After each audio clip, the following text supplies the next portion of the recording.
dames, la France sacrée championne devant la Norvège 31-28. La finale s'est jouée hier. Quant au Sénégal, il est classé 18e mondial sur 32 équipes. Avec Seydou Diouf, président de la Fédération sénégalaise de handball, nous allons tirer le bilan de cette participation et parler des chantiers par rapport à cette discipline ici au Sénégal. Grandir et consolider, l'AS Pikine a plusieurs projets sur le grill, dont la construction d'une académie et d'un siège. Vendredi dernier, le club a organisé une soirée de gala pour lever les fonds destinés à ces grands projets. Au quotidien, c'est un club dont les supporters sont présents et pourtant sur le plan sportif, c'est une équipe dont le palmarès tarde à s'étoffer. Comment allier développement et performance? Vaste sujet dont nous discuterons ce soir avec Mamadou Gueye, président de l'AS Pikine, qui est notre autre invité. Ligue 1, première victoire du Casa en championnat devant l'équipe championne en titre, Génération Foot. Teungueth FC tenu en échec par la Sonacos, mais encore leader. Gorée qui bat le Stade de Mbour et monte à la 6e place au classement. L'équipe nationale de beach soccer actuellement en Iran, elle y va disputer ses premiers matchs amicaux en sus d'une préparation longue de plusieurs mois. Voilà pour le sommaire. Merci de votre fidélité. Bienvenue à tous.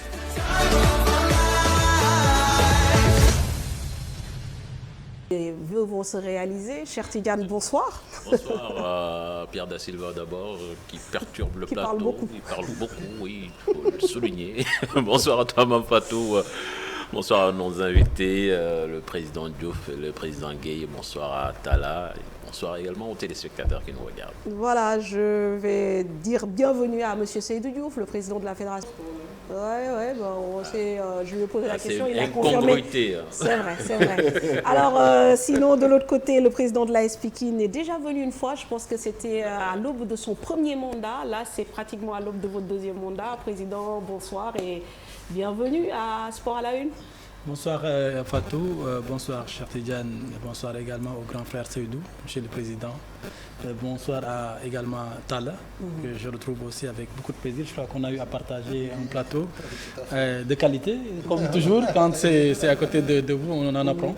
C'est un plaisir de revenir, comme l'a dit le président, dans les locaux de la TFM. C'est toujours un plaisir aussi de partager un plateau avec des personnes de qualité. Et aujourd'hui, j'ai la chance d'avoir cette opportunité-là. Merci en tout cas d'avoir répondu à notre invitation. The last but not the least, évidemment, M. Talafal. M. Talafal, bonsoir. Bonsoir, Mam. Joyeux Noël avec ton sapin, déjà. J'en ai deux. T'en as deux, t'es gâté, d'accord. Ouais, bonsoir, cher Tidiane. Bonsoir à mon ami Seydou, Seydou Diouf, que je connais depuis Mathusalem, avec qui j'ai grandi. On a partagé des choses ensemble. Ouais. Bonsoir au président Mamadou, avec qui je partage pour la deuxième fois un plateau et pour tout le travail qu'il fait aujourd'hui pour l'AS Pikine. Donc on est très heureux de te recevoir ici et de pouvoir partager cette même passion. Donc, et puis bonsoir aux téléspectateurs de la TFM qu'on retrouve tous les lundis avec plaisir. Merci Tala. Alors on va tout de suite rentrer dans le vif du sujet. On va commencer avec du handball, avec un retour sur le parcours honorifique des Lions du handball à la Coupe du Monde, co-organisée, vous le savez, par la Suède, la Norvège et le Danemark. L'équipe coachée par Yacine Messaoudi termine 18e sur 32 équipes. Elle écrit une belle ligne d'histoire dans son palmarès, une qualification au tour principal.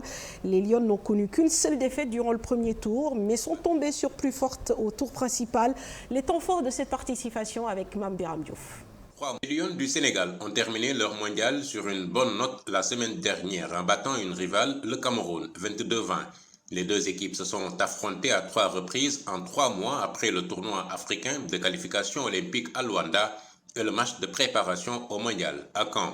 L'équipe entraînée par Yacine Messaoudi se classe 18e sur 32 équipes, une performance plutôt encourageante. Mon Dieu, qu'est-ce que c'était dur. On sait très bien que le Cameroun, ce n'est pas un adversaire qui nous correspond, franchement. Il faut mettre beaucoup de courage, beaucoup d'engagement, beaucoup de tête. Et on a réussi à faire ça en deuxième mi-temps parce que la première mi-temps, elle était très difficile. Et c'est ça le plus dur pour un sportif, quand ça va mal, de se relever. Et c'est ce qu'on a réussi à faire. Donc je suis très, très, très fière de mon équipe et de mon staff. Soukey Sagna, Dungu Kamara, Awandiaï et leurs coéquipières ont accroché la Croatie, faisant match nul, 22 partout, ont perdu devant la Suède 26-18 avant de s'imposer devant la Chine 22-15. Des résultats qui ont permis à cette équipe d'accéder pour la première fois de son histoire au tour principal. Globalement, je trouve qu'on a fait notre travail. Voilà. Ça aurait été bien de gagner une équipe européenne, mais voilà, l'histoire elle a été écrite comme ça et c'est très très bien. Et franchement, je suis très fière de mon équipe parce que je ne sais pas si elle aurait réussi à faire ce qu'on a fait. C'est la meilleure. Je pense que c'est plutôt un bilan positif. Comme j'ai dit, on est les premières à être qualifiées au tour principal pour le Sénégal, donc ça reste historique. C'est quelque chose de magnifique et je pense que tout le monde aura des bons souvenirs. Et je pense que c'est une compétition qui a été très intéressante, que ce soit pour le staff ou pour les joueuses. Et l'avenir nous dira ce qu'on est capable de faire, mais en tout cas, je pense qu'on peut être très fiers de notre parcours. Dans cette seconde étape, avec un niveau plus élevé, les Lions ont calé, perdant tour à tour devant la Hongrie 20-30 et le Monténégro 21-29 et se sont imposés devant le Cameroun. Voilà, merci Mame Biram bi nga xam ne defal nañu un peu parcours bi récapitulatif bi, c'est jamais évident à dire ce mot. Alors président Seydou, on va tirer le bilan quand même de cette participation. Déjà bi ngeen nekkee foofu expliquer ngeen benn forme de satisfaction ci li ngeen jot a def, mais voilà lan moo nekk li gën a am solo ci liggéey bi nga xam ne foofu ci Suède jot ngeen ko fa def ak équipe nationale féminine bi. Alors ma lay remercier bu baax Mame Fatou di nuyuwaat mes amis que je retrouve sur le plateau. Di saluer les sportifs de manière générale rafetlu bu baax li ñu invité tey ci sport à la une. C'est une émission, c'est la première fois mu ñëw mais quand même maa ngi koy suivre. Et puis c'est une émission qui est très appréciée. Donc ma leen di gërëm bu baax di leen sant pour loolu. Alors moi les satisfaction oui, mais satisfaction très mesurée. Parce que dañu amoon objectif bi ñuy dem ci Coupe du Monde bi, c'était notre deuxième participation en 2019 avec Fred Boujan à la tête de la sélection. Demoon nañ Kumamoto au Japon, c'était notre première participation dans l'histoire du handball sénégalais. Ñu dem Kumamoto, on nous sort au premier tour après 3 défaites de rang. Bi ñu ñëw dañu ne on y va avec l'ambition d'accéder au tour principal. Parce que bu ñu xoolee handball mondial, les 20 premières nations sont toutes des nations européennes. Après, maintenant, il y a des nations qui viennent d'Asie, etc., qui commencent à s'y greffer, comme les Corée du Sud et tout ça. En Afrique, on était 4. L'Angola, championne d'Afrique. Le Cameroun, vice-championne. Le Congo, médaille de bronze à la dernière Coupe d'Afrique. Et puis le Sénégal, 4e.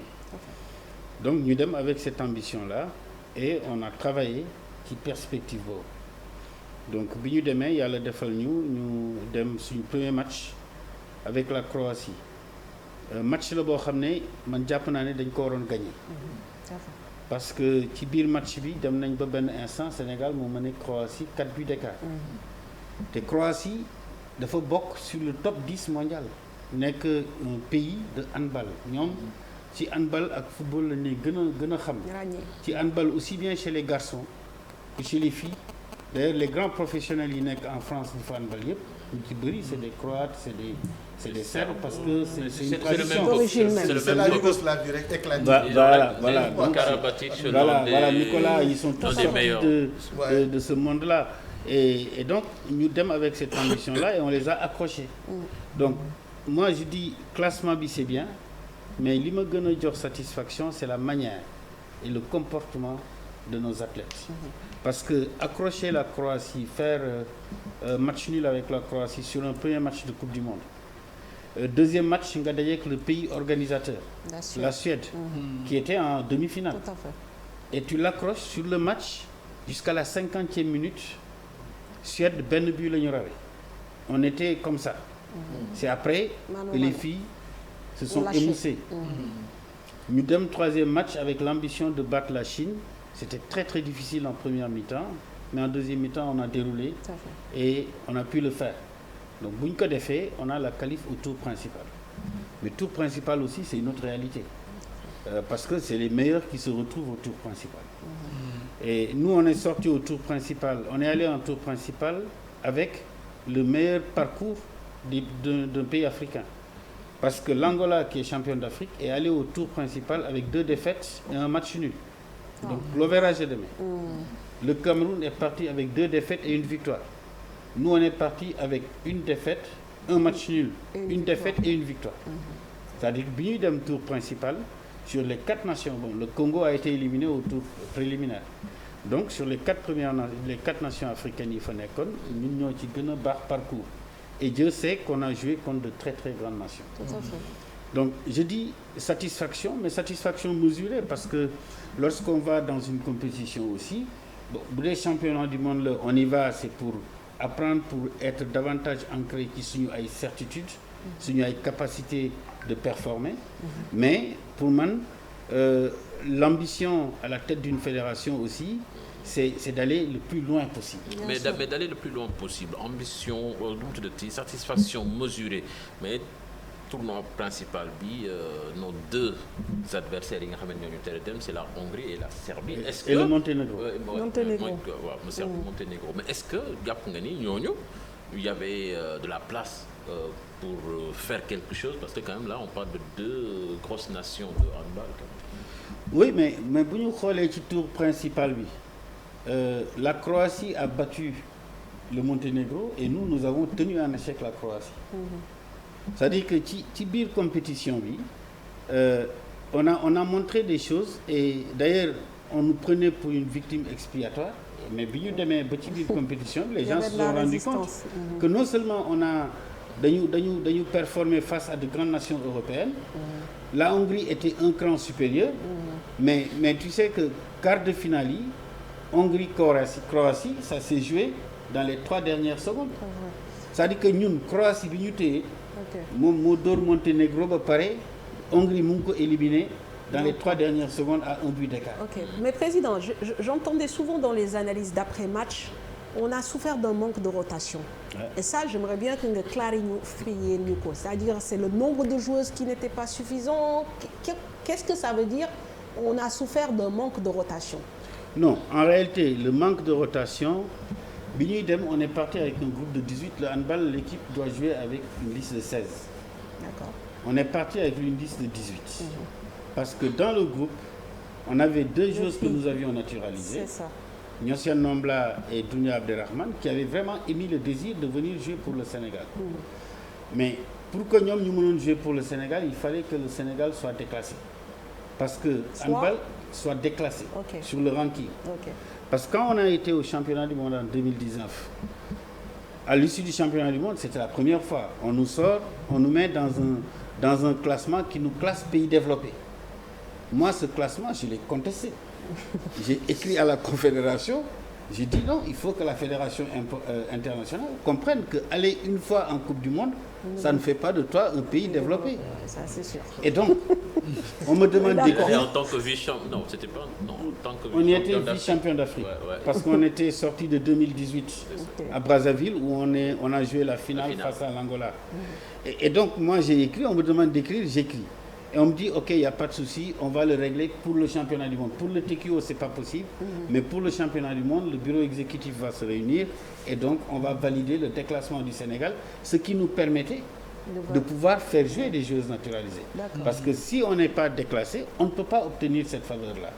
Et donc, voilà, on est parti, nous, avec 18. J'ai dit, pour plus de certitude, partons à 18. Parce que aussi, bon, on te dit... avant le championnat du monde, le bureau exécutif s'est réuni de la Fédération internationale, s'est réuni 48 heures avant le démarrage de la compétition. Et ils n'ont pas fait ce qu'ils... Pour nous notifier que non, le Sénégal ne pouvait pas être déclassé. Bon, on a dit, on fait avec ce qu'on a. Et donc, on a joué avec les 16. Mais il faut bien comprendre que dans les 16, nous, l'ambition avec Yacine, que je salue au passage, c'est d'aller vraiment, avec cette Coupe du Monde, on est en train de travailler à une transition.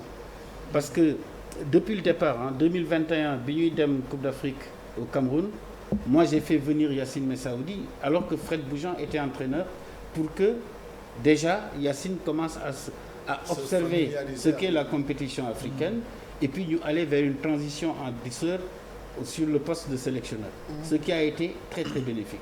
Et donc on est parti avec 18, les 2 n'étant pas qualifiés. Sur les 16, les 5 sont des jeunes qui n'ont jamais connu cette compétition-là.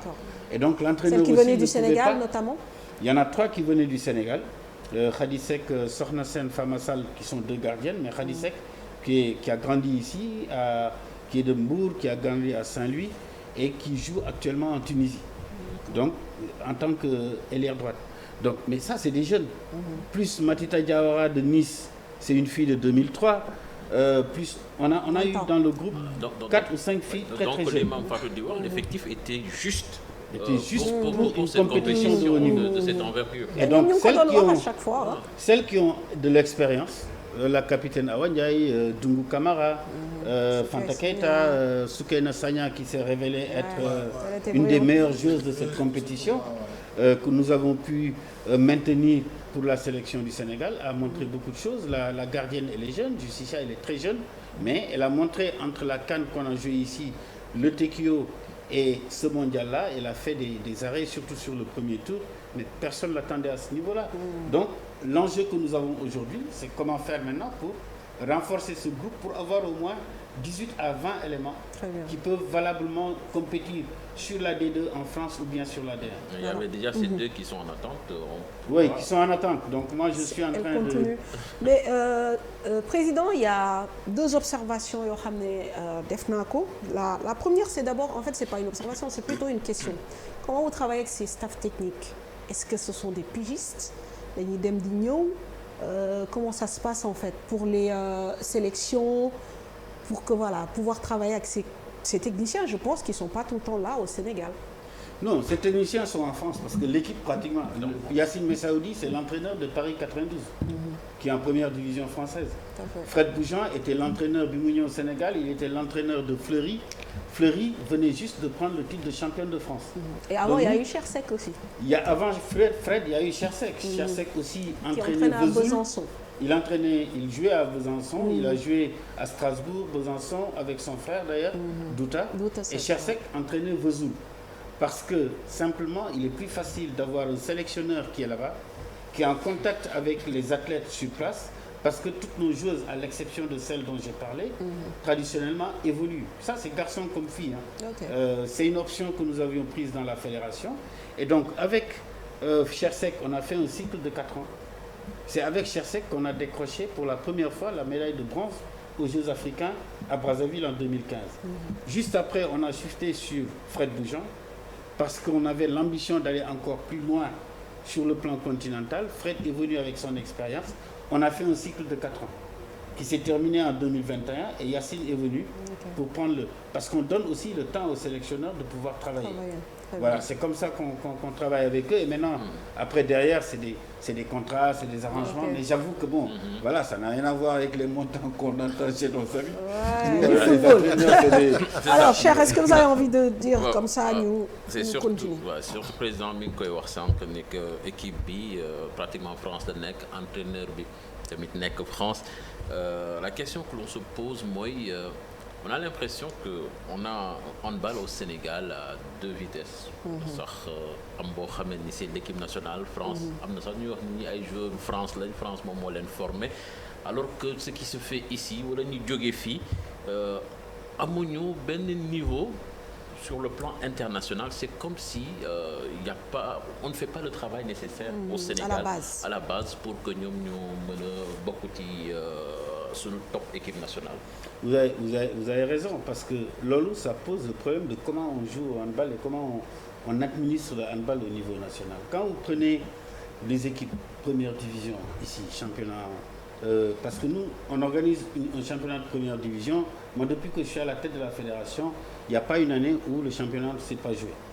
La Coupe du Sénégal se joue, les ligues, et là on a créé une D2, on crée les conditions pour que les gens jouent. Maintenant, la réalité ici du handball, c'est que vous avez des athlètes qui pour la plupart sont des élèves. Quand ils sortent de l'école, il est 18h. Vous allez à Guédiawaye, vous allez au terrain de Diamono, au terrain de Disso ou bien au terrain de golf, les enfants viennent aux entraînements vers 18h. C'est 3-4 tours de terrain, on leur donne la balle et le technicien se débrouille, on est en espace ouvert, à 19h Timisna, nous ne performer. Et ça se ressent sur la qualité et sur le niveau. On aura beau faire des programmes de formation pour les coachs, et je sais qu'on en fait, moi j'amène souvent des experts pour faire des formations, mais le temps donné pour la pratique de la discipline, mais aussi cette capacité des entraîneurs à faire une mutation sur la modernité du handball, c'est une limite. Et dernière limite objective, le handball ne se joue plus sur du béton. Or, ici, nos terrains, c'est que du béton. Quand tu fais jouer un enfant au handball avec les gestes qu'il faut faire sur du béton, il va se fracturer, il va se blesser. Et alors que quand vous allez en Europe, les gens ils jouent dans des salles avec des tapis, ils n'hésitent pas à des accès, ils n'hésitent pas à faire des gestes parce qu'ils sont sûrs que quand ils tombent, ils vont glisser. Mais c'est un diagnostic assez alarmant. Ça veut dire que sur le plan structurel, le handball ne peut pas se développer au Sénégal, en l'état actuel. En l'état actuel, ce que nous avons fait, c'est que maintenant nous prenons la chose à rebours. Nous avons beaucoup appris du foot. Le foot sénégalais s'est développé quand il y a eu l'avènement des centres de formation. Pendant longtemps, il y avait des talents peut-être quelque part qui pouvaient émerger, mais n'étaient jamais dans des cadres organisés. Dans le handball, nous avons des talents qui émergent, mais qui sont dans des cadres non organisés. Et aujourd'hui, c'est pourquoi la fédération avait de tel comprendre l'olou. Depuis 3 ans, on met en place un centre national d'entraînement. Ne serait-ce que pour capter les jeunes très tôt, pour les mettre dans un cadre normé. Nous def sport et études. On l'a fait pendant 4 ans. On a financé, fédération a financé. Mais pour nous développer, il faut une économie. Au foot, il y a une économie du foot. Quand tu formes, tu vends, ça t'amortit presque 10 ans d'investissement. Mais au hand, on n'a pas une économie. Mais ce centre, il était fermé? Non, je l'ai fermé cette année. On a pris la décision de le fermer cette année parce que on a fait 4 ans. Mais sur les 4 ans, moi, la grande satisfaction, c'est même pas du point de vue handballistique, c'est du point de vue des résultats scolaires des enfants. Yi nga xamné jëlé won nañ leen ci seen ay kër waju mais ba ñu ñëw ci centre bi c'était des enfants yoo xamné ay moyens yu tuuti la ñamoon mais ñu jël leen dëkkal leen inscrire leen école jënd seen ay fournitures utal leen des répétiteurs sur les matières essentielles ñuy jàngi bu ñu wàccee le soir ñu dem ci stadium Lat Dior ñu entraîner. C'est avec Fred que j'avais ouvert le truc mais la Covid est venue. Fred est parti. Après derrière aussi les entraîneurs yi fa nekkoon aussi ils n'ont pas le parcours. Le bagage. Le parcours. Vraiment, ils ont fait du travail comme ils ont pu. Mais avec un Fred Boujan, Bima Khamone Momla Amolon ambition pour nous liguer Bobo. Mom, c'est quelqu'un qui a très duré dans la formation. Pareil, entraîné au plus haut niveau. Il a été entraîneur de Rostov, qui est la première équipe russe. Fleury, qui a été la première équipe française. Donc, de Fognon, avec son capital expérience pour pouvoir justement manager ce centre national d'entraînement. Malheureusement, quand il y a la Covid, il est parti. Il n'a pas pu revenir parce que les frontières étaient fermées. Et donc, il fallait qu'on travaille avec les entraîneurs du U20. Et je pense qu'ils ont essayé de faire comme ils pouvaient. Ils ont fait du bon travail. Et l'épilogue a été que ce groupe-là, on l'a amené même au championnat du monde des jeunes U18 en Macédoine. Il y a de cela 1 an. Mais là, le coup, à peu près. Et aujourd'hui, si vous fermez ça, c'est pour le rouvrir ou c'est parce que c'est un projet Non, on va le rouvrir. Moi, j'ai dit, condition de réouverture, c'est d'avoir un très bon formateur expérimenté. Très bien. Et l'histoire du terrain, quand vous parlez du centre là, par exemple, ce qu'on avait fait pour le centre, on avait acquis un tapis qu'on a mis à la Dior. Mais là aussi, le problème, c'est que nous, on met le tapis à la Dior. Mais après, même quand on veut l'utiliser, tu as une pluralité de disciplines qui se le disputent. Donc, on est obligé aussi d'entrer dans les rangs et puis de négocier avec la direction du stade. Mais le coût, ça y est, le coût du centre, c'était environ 2,5 millions par mois. Mais j'ai été très clair avec les joueuses internationales, les joueurs, surtout avec les joueuses qui vont souvent en campagne. J'ai dit, chaque fois, Bolendem campagne, si je vous prime 3 000 €, je vous donnerai 2 000 €. Parce qu'il me faut financer le développement au niveau local. Et elles acceptent ça. Elles ont joué le jeu. Elles ont compris que l'équipe nationale est la vitrine. Mais l'activité ici, il n'y a pas de sponsor. Il n'y a pas une exposition médiatique du handball. Parce que c'est comme ça. Quand ce n'est pas spectaculaire, quand il y a un public qui se bat, et c'est ce que je disais aux gens du hand, arrêtez de mettre de la violence dans le stadium parce que vous allez faire fuir tout le monde. Et personne ne viendra. Bon, heureusement, maintenant, on joue nos matchs, ça se tasse, etc. Donc, alors, j'ai beaucoup de questions. Sur le plan financier par rapport à vos participations en Coupe d'Afrique ou en Coupe du Monde, est-ce qu'il y a vraiment des retombées, des dividendes qui tombent pour l'équipe nationale en fonction du classement ou par rapport à la participation? Il n'y a rien. Je veux dire, ce qui se passe, c'est que de temps en temps, voilà, moi, avec mon entretien, mes relations avec le président de la Fédération internationale, on nous envoie, comme là, par exemple, on va nous offrir un tapis extérieur. De temps en temps, on nous donne des ballons. Et puis moi, on distribue, on permet aux gens de jouer. Mais du point de vue financier, il n'y a pas de retombées, sauf la prise en charge et l'accompagnement de la délégation quand elle doit aller en championnat du monde. Oui, pour les pays africains, et ça, c'est uniquement pour les pays africains, l'IHF nous met une subvention pour couvrir les frais de déplacement. Mais nous-mêmes, nous payons nos frais de participation. D'accord. Et pour les infrastructures, par exemple, est-ce qu'il ne vaudrait pas mieux allier, par exemple, le basket et le hand, par exemple, pour avoir un espace pour pouvoir jouer du hand au Sénégal? Parce que le basket souffre des mêmes mots. Hein. Oui, mais je veux dire aujourd'hui...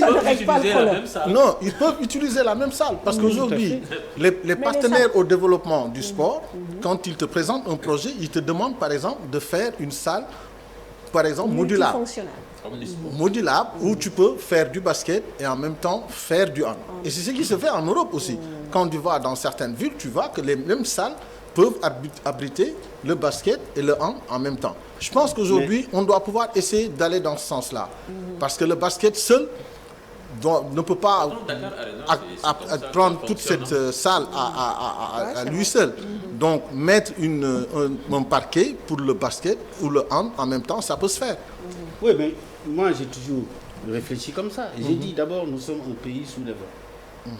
Les priorités sont... Mais vous avez été classé comme pays développé. C'est ce que j'allais dire. Il y a mal jaune là. Mais nos réalités que nous pour vivons... Pour une fois, on entend qu'on est classé. On nous regarde sur des compétitions mondiales pour nous dire qu'on est développé, alhamdoulilah. Mais comme je dis, la réalité, moi j'ai toujours dit qu'il faut aller vers la mutualisation des ressources. Et surtout en matière d'infrastructure. Tu as parfaitement raison. J'ai toujours dit, et ça c'est le débat même que je tiens en qualité de député à l'Assemblée, j'ai toujours dit, mais quand on fait des stades régionaux pour le foot, dans toutes les régions, mais mettons une salle dans chaque capitale régionale pour toutes les disciplines de salle. Et ce ne sera pas que pour le basket, le hand, ce sera pour le volley, ce sera pour les arts martiaux.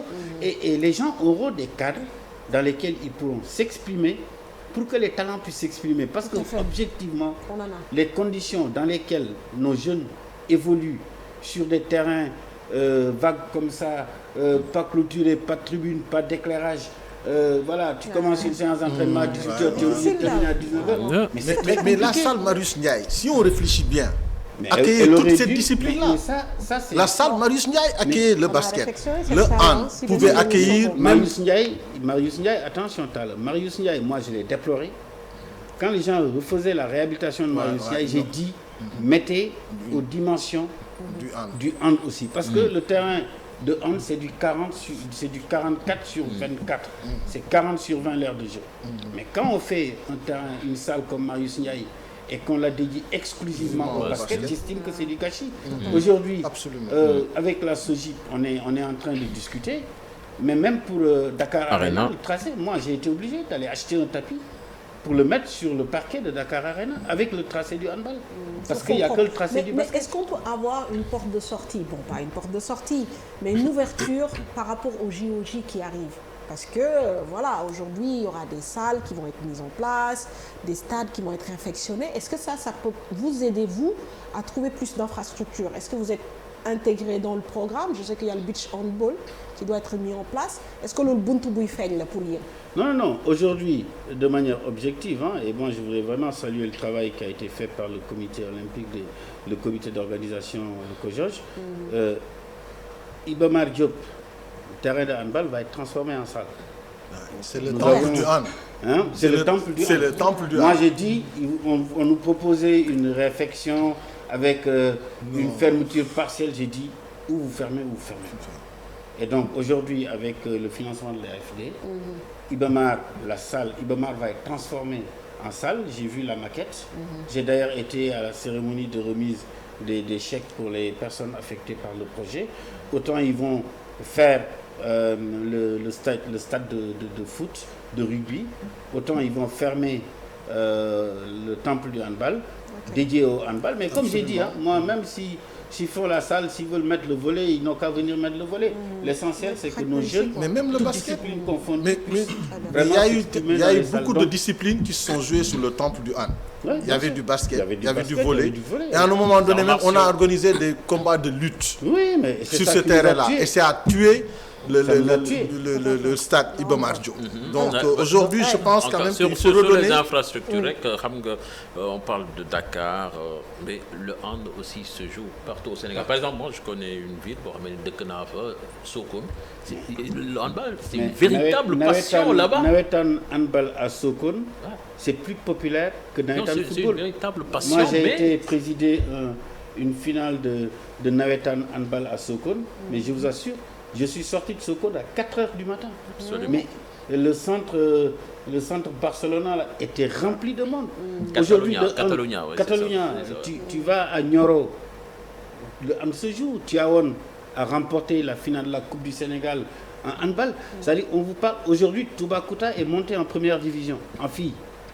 Ça veut dire qu'aujourd'hui, nous avons une discipline, du point de vue de sa décentralisation, touche les endroits les plus reculés. Après, derrière, c'est toujours l'équation des infrastructures. Là, par exemple, et de la professionnalisation aussi. On n'a pas joué les finales de la Coupe du Sénégal. Pourquoi? Parce qu'à Iba Mar, qui est notre temple, on nous a dit vous ne pouvez pas jouer parce qu'il y a eu un combat de lutte. Un mur s'est effondré et depuis lors, le stadium est fermé. Je dis, le mur a été refait, mais laissez-nous jouer nos finales. Mais les autorités administratives disent qu'il y a des risques. On n'ouvre pas le stadium. Conséquence, c'est quoi? Bon, on va trouver la solution pour aller à Dakar Arena. Président, ça fait voilà, bombarde de questions. On va vous laisser souffler un peu, mais... Non, peut-être juste une petite contribution qui va égayer un peu cette ambiance amoureuse-là. C'est que j'ai une bonne nouvelle peut-être qui viendra de Djiddah Thiaroye Kao parce qu'on est en partenariat avec, vous me permettrez peut-être cette petite publicité, avec l'APIX, qui est en train de nous faire un terrain multisport. Bon, dinañ ci mën a jouer hand, dinañ ci mën a jouer volley, dinañ ci mën a jouer basket, même football. Et je crois que peut-être initiative yu mel noonu suñ ko multiplier xëy na dina permettre suñu talent yi ñu am ci discipline yooyu ñu mën a éclore. Je pense que comme sànq li ñu doon waxtaanee ak Talla te discipline yu bëri on a la chance d'avoir des jeunes très talentueux mais parfois infrastructure yi ñuy permettre ñu mën a développer seen talent lañ dul am. Donc Seydou xëy na fii ak 1 an ou 2 di nga ñëw Djiddah incha allah rabbi. Mais surtout que le hand, la réalité du hand dans la région de Dakar, c'est la banlieue. Soo waxee Thiaroye, tu vas Yeumbeul, tu vas Keur Massar. C'est-à-dire que nous, sur l'équipe nationale jeune, parce que moi, depuis que je suis là, presque chaque année, les équipes nationales jeunes vont en compétition. Soit en IHF Trophy ou en Coupe d'Afrique. Mais les équipes nationales jeunes, contrairement aux équipes A, c'est des filles et des garçons du contexte local. Elles viennent de Keur Massar, elles viennent de... Et tu vois, moi, c'est les grandes satisfactions que nous avons. Une fois, on a été en Coupe d'Afrique des Nations, on a décroché la médaille de bronze. Mais il y avait 3 filles de Sokone dans l'équipe. Et quand je suis allé justement à cette finale, le maire a dit il fallait nous dire que vous veniez parce que c'était la première fois. Le conseil municipal vous aurait accueilli parce que c'est la première fois dans une discipline sportive qu'on a des athlètes qui rentrent à Sokone avec des médailles, avec le blouson de l'équipe nationale. On ne l'a jamais eu dans une discipline sportive. Ça veut dire donc que le hand, c'est vraiment le lieu aussi de saluer tous ces acteurs qui sont dans un dénuement total. Manque de ballons. Mais ils en ont sorti quand même pas mal de grands joueurs de hand aussi dans cette région. Mais oui. Le président, attends, parce que mon frère dafa laal dafa il y a un dénuement total, il y a un manque, mais yéen seen liggéey par rapport ak loolu lan la ci. wala mënoo leen def lépp wala sans problème de moyens tout simplement. amu leen ko. xam nga fédération aussi dafa am rôle. Moi mon rôle c'est de dire on organise le championnat. On organise la Coupe du Sénégal. On met en place les équipes nationales jeunes jusqu'au senior. Et on fait une politique de formation. Mais le lieu, pour nga def ko, il te faut des moyens. Et comme je dis moi, toutes les activités de la fédération sont financées sur les économies que je réalise quand une équipe nationale A part en compétition. C'est là où on peut avoir la chance d'avoir un sponsor qui vient, mais quand il vient vers nous, un grand sponsor, s'il doit donner 1 milliard au foot, chez nous, il nous donne 20 ou 30 millions. Mais on dit, on ne crache pas dessus, on prend. Donc ça, c'est la réalité de la discipline. Mais pour autant, moi, j'estime que si le handball avance, c'est parce qu'il y a des passionnés du handball dans cette famille du handball. Des entraîneurs, des encadreurs. Moi, je les vois sur le terrain, mais avec 1 ou 2 ballons, avec une vingtaine de gamines ou de gamins à coacher. C'est extrêmement difficile. Mais maman, n'oublie pas qu'il y a des clubs pluridisciplinaires au Sénégal. Mais qu'ils ne s'en occupent pas. Tu prends le cas de la gendarme qui s'entraînait à Cathédrale. Ou par exemple, le Dial Diop qui trouvait un moyen de s'entraîner au collège Saint-Michel. Le Djaraf, l'US Gorée. Tous ces clubs-là ont pratiquement disparu du hand. Pourquoi? Parce que, et pourtant, il y avait... Je pense que diagnostic du président, oui, ça ne rapporte pas économiquement. Non, parce que le président y investir ci club yoyu, weesuwul football et à un degré moindre basket. C'est tout. Handball yi dootuñu leen tudd. Boo duggoon tey Médina ñi doon basket Jaraaf wala di basket Jal Diop wala di daan dañuy handball Jal Diop wala Jaraaf wala Jeanne d'Arc, mais dematuñu jouer tous les. Alors que Ibamar lañ doon entraîner, Ibamar il y avait plusieurs terrains de hand. Il y avait 2 terrains de hand boo xam ne pour compétition la woon am na boo xam ne pour entraînement la woon. Et donc aujourd'hui on n'a plus ces terrains-là. Donc les lycées servaient de pouvoir s'entraîner là-bas. Mais tey goudron boobu man xale ngay daw naan ko demal désaxé ci goudron boobu. Grand yi ko doon def yëpp tey boo leen gisee Médina ay béquilles la ñuy doxee. Mais je te dis parce que daanu nañu ay daanu yoo xam ne tey.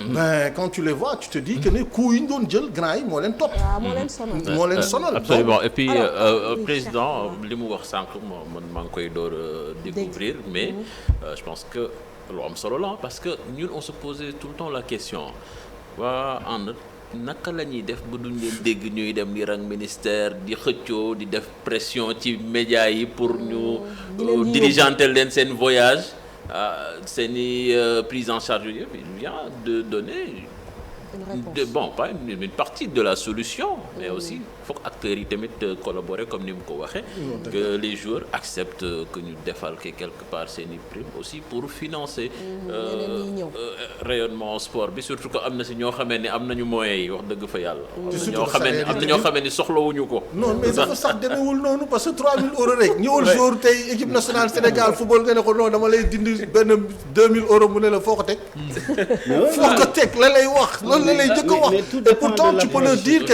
c'est pour financer la petite catégorie au Sénégal. C'est pour permettre à des jeunes de pouvoir jouer, de pouvoir participer à des compétitions régulièrement, tous les dimanches. Donc, et ça, c'est un problème. Et pourtant, c'est une idée que tout le monde devrait prendre à la volée pour essayer de réfléchir davantage. Parce que quand tu touches 50 briques... Mais sur le financement, peut-être après, Président, il a des idées, Haïdar, par rapport au financement du sport. Parce que, bon, comme on dit, hein, en dehors du football... Madame, toutes les disciplines souffrent à peu près des mêmes maux. Toujours les problèmes de moyens, les problèmes de prise en charge. À part les équipes nationales, en fait, il n'y a rien qui est fait à la base. Mais peut-être, on va vous laisser souffler un peu. On va aller découvrir ce qu'a fait ce qu'ont fait nos amis de l'AS Pikine durant ce week-end. Waxtaan ak moom aussi, bombardé ko ay questions. Bàyyi la nga souffler après ñu dellu si waat ci yow. Waaw, financement bi dafa am solo parce que bon, comme yéen j'ai eu l'occasion d'ailleurs du comité olympique de faire réflexion sur la charte du sport. La commission qui avait été mise en place sur le financement du sport, maintenant que jiite woon. Donc peut-être après. waaw inch'Allah bon de toute façon moom tamit je pense que loolu mooy équation bi mu am numéro 1 quoi. Alors donc ni nga ko waxee sànq AS Pikine am ay projet d'envergure loolu nag pour am ko pour def ko il faut nga am koom-koom loolu tax vendredi dernier mën nañ ne crème bu waa Pikine daje ci benn endroit de la place pour def levée de fonds ngir construire benn siège mais aussi mettre en place benn académie loolu ci projet yi la teewul tamit samedi Pikine dem jouer match choc bu 8e journée et donc def partage de points ak waa Jaraaf de Dakar mu mel ni nag week-end bu animé la pour ñi nga xam ne ñooy AS Pikine loolu nag ki ci dellu ci mooy Mame Biram Diouf ci nasaraan. Équipe souvent au devant de la scène à la fois pour ses résultats sportifs mais aussi sa capacité de mobilisation via ses supporters. Vendredi et samedi dernier, l'AS Pikine se déployait sur 2 fronts, une soirée de gala qui a réuni le Gotha des personnalités des 19 départements de Pikine. Soirée rehaussée par la présence de l'actuel ministre des Sports, Lat Diop, Un événement alliant l'utile à l'agréable, animé par l'artiste Pape Diouf, mais dont le principal objectif était de permettre au club de lever des fonds pour ses projets futurs. La construction d'une académie et d'un siège pour le club pikinois. La salle a fait le plan, reste bien sûr à faire le bilan de cette organisation. À cette soirée, le Jaraaf, adversaire du lendemain en Ligue 1, a envoyé une forte délégation amenée par le président Chersek. Samedi 16 décembre, finit la fête, place à la compétition. Le match choc de la 8e journée devait opposer l'AS Pikine au Jaraaf de Dakar. Dans les gradins, pas de supporters de l'AS Pikine, mais les supporters du club médinois avaient fini de remplir les tribunes du stade Iba Mar Diop. Sur le terrain, le Jaraaf a beaucoup tenté, mais a buté sur une équipe dont la discipline tactique commence à prendre forme. Les Pikinois ont empêché le Jaraaf de se déployer sur les côtés. Ils ont fait preuve d'une grande solidarité en défendant en escalier sur leurs adversaires. En deuxième période, le Jaraaf a bien sûr poussé Ababacar Sarr, joueur transfuge de l'AS Pikine, a même failli marquer, mais a raté le cadre. Au final, les deux équipes se sont quittées sur le score de 0 but partout, un résultat qui leur permet de rester sur leur dynamique d'au moins 3 matchs sans défaite. Voilà, Mame Birame, merci. Alors, Président, c'est vrai qu'il y a beaucoup de choses à dire. On va commencer d'abord par la soirée de gala. Donc, def ngeen ko, je pense que ci image yi ñu gis mën nañ ne am na réussite, mais bu ñu doon tirer le bilan sur le plan ci li ngeen doon objectif bi taxoon ngeen def ko lan nga ñu mën a jox comme information de première main. Ben Mame Fatou, déjà damay commencer par remercier waa Pikine yëpp. Parce que vraiment engagement bi ñu gis ak aussi appropriation bi nga xamante ni si Pikinois yi def nañ ko non seulement ci club bi mais aussi ci projet club bi. Parce que pour nga engager ay projet d'envergure dafa laaj adhésion. Club bi am nañ benn adhésion affective parce que supporters yi comme ni ngeen ko gisee léegi ci reportage bi chaque dimanche dañuy ñëw def le plein. Yenn saa yi bu ñu demee sax à l'extérieur ñu ñoo fay ëpp supporters ñi ñuy fekk ji. Et souvent c'est le cas d'ailleurs. Donc mais projet yu mel nii aussi dafa laaj patience dafa laaj ñi xam lan lañ bëgg ensuite ñu gungee ñu ci. Et vraiment damay rafetlu bu baax a baax Pikinois yi taxawaay bi ñu ci taxaw keroog kii wax na ko autorité Pikine yëpp ñëw nañu. Le maire de la ville ñëw na comme ni mu koy defee saa su ne ci AS Pikine su soxlaa ak autorités yi nekk Pikine yëpp ku ci mel ni ay honorable député Awa Niang ñoom ñëpp ma leen di nuyu bu ma leen bëggee cité xëy na dina gën a gudd te peut-être dinañ raté yeneen kii mais en tout cas ñi ñëwoon ñëpp ñi ngi leen di témoigner suñu remerciement ñu ngi joxe xaalis bu bari sax comparé ak yeneen club bu championnat yi vraiment on s'en réjouit. Non mais mos nañu toog match GF Pikine supporters yi di kaas saa waay egsi gis boppam ne non budget bi ça passe de mi mu doon joxe 50 ne woon léegi joxe na 100 ci saa si jël fa engagement. et vraiment il le respecte. waaye non macha allah ñu koy saluer bu baax. Et vraiment je pense que comprendre na enjeu yi nga xamante ne si moo lalu ci équipe bu AS Pikine ak aussi ambition yi ñu ciy porté. te loolu c'est une ambition d'une ville. parce que Pikine dañuy dund. gis nga public bu mel nii je pense que xëy na AS Pikine la nga koy gis. et loolu ay moyens la laaj. ay moyens la laaj pour que ñu am cette vision stratégique bi ñu am. comme ñoom Talla li ñu réussir à Génération Foot ñu leen ci vraiment féliciter bu baax a baax. je pense que football amatul beneen yoon. moo di ne pour nga réussir il faut nga investir dans la formation. et pour nga investir dans la formation il faut nga am infrastructure yi accueillir xale yi.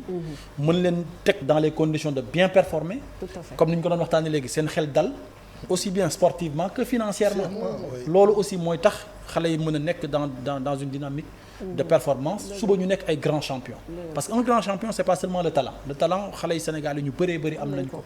koo fi làmb peut-être Seydou bi boo ko làmb mu ne la peut-être ailier la woon wala latéral la woon wala benn attaquant de qualité la woon libéro de classe la woon. Il y a beaucoup de sportifs ratés. justement mais xëy na li permettre mu mënoon nekk tey jii nii ci benn niveau bi. c'est vrai. benn Kalidou Koulibaly xëy na raté nañ benn fii waaw voilà ñooñu noonu nga xam ne dañuy judd rek xam ne que ñii ay futurs champions lañ. exactement c'est ça. mais loolu li koy def c'est moom mooy ñu tegal leen. infrastructure yi nga xamante ni si dina leen forger. seen personnalité. ñu mën a grandir ak benn mental de gagneur. yooyu yëpp li koy def il faut que nga investir. investissement yooyu nag la ñu bëggoon woo Pikinois yi pour ñu wuyu suñu ci. et heureusement wuyu si nañu ci. mais pas seulement les Pikinois gis nga ko léegi les autorités du football ñëw nañu bu baax a baax le ministre des sports ñuy saluer vraiment sa présence. mais est-ce que si soirée bi da ngeen récolter tout de suite. si ay montants. dinaa si ñëw léegi. parce que budget bi ñaata la vous avez non on a parlé d'1 milliard. parce que effectivement il faut rêver grand. et aussi il faut avoir de grandes ambitions pour nga mën a réaliser de grandes choses. et je pense que Pikine mën na def loolu. mën na collecter 1 milliard ci ñi nga xamante ne si ñoom ñooy Pikinois yi d'abord. et ensuite ci ñeneen ñëpp parce que dañ ko ubbi peut-être ñoom taala xam naa dinaa xaar seen contribution dina ñëw. parce que ñoom aussi vraiment c'est des grands acteurs du football di ñu jox ay satisfaction ci niveau yu bëri. AS Pikine mi ngi xaar seen contribution taala. et je pense que ça fait. am nañu ay joueurs yu dëkk Pikine ñoo xamee ne ñu ngi génération. mais bien sûr sànq ñu ngi et loolu li tax nag ñu arrêté sañe bi mooy ñu tegal leen infrastructure yu méngoo ak li ñuy fekk ñi génération fa. pour loolu nag faaw ñu am xaalis bu bëri financer un siège digne de son nom mais aussi financer benn académie boo xamante ne si dinañu permettre xale yi ku ci am talent ñu mën la encadrer nga màgg ci condition de performance yooyu loolu comme ni ko Mame Fatou waxee keroog le président de la République moom moo si jiitu génne benn xaalis bu bëri takku jox ñu 10 millions yeneen club yi bu ñu selu jox nañu 10 millions ne dafa commencé le premier ministre également fait am na équipe yu yàgg a jot ci moom loolu kay oui mais vraiment waaw ça il faut jaadu na je pense que voilà mënee su ko defee c'est normal taxaw mais xam nga man lan laay am inquiétude mooy que gars yi patient xam nga club traditionnel absolument gars yi dañuy yàkkamti dañuy bëgg ci saa si ñu ne li ñële def ni ñu nit noonu léegi loolu formation c'est sur la durée et puis résultat yi ça vient après mais amal qualité de joueur yu formé wu bu baax parce que gis nga boo ko amee résultat yi à la kulial dafay ñëw non mais avant ñu yegg foofu sax man kay li ma gën a soxal mooy déjà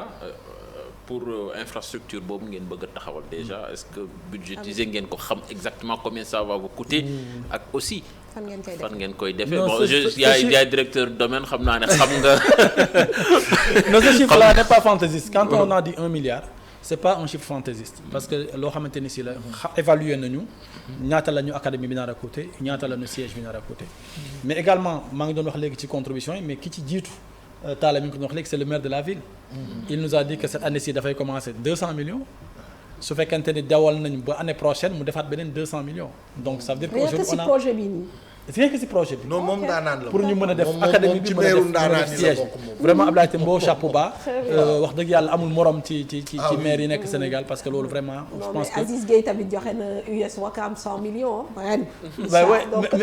waaw il faut les citer et s'en féliciter mais vraiment Abdoulaye Timbo c'est sur la durée depuis quand même vraiment bi mu nekkee maire Pikine ba léegi mi ngi ci investir bu baax a baax et autorité Pikine yëpp vraiment ça il faut s'en féliciter. et puis Aziz dafa xam aussi tamit li mu doon dund.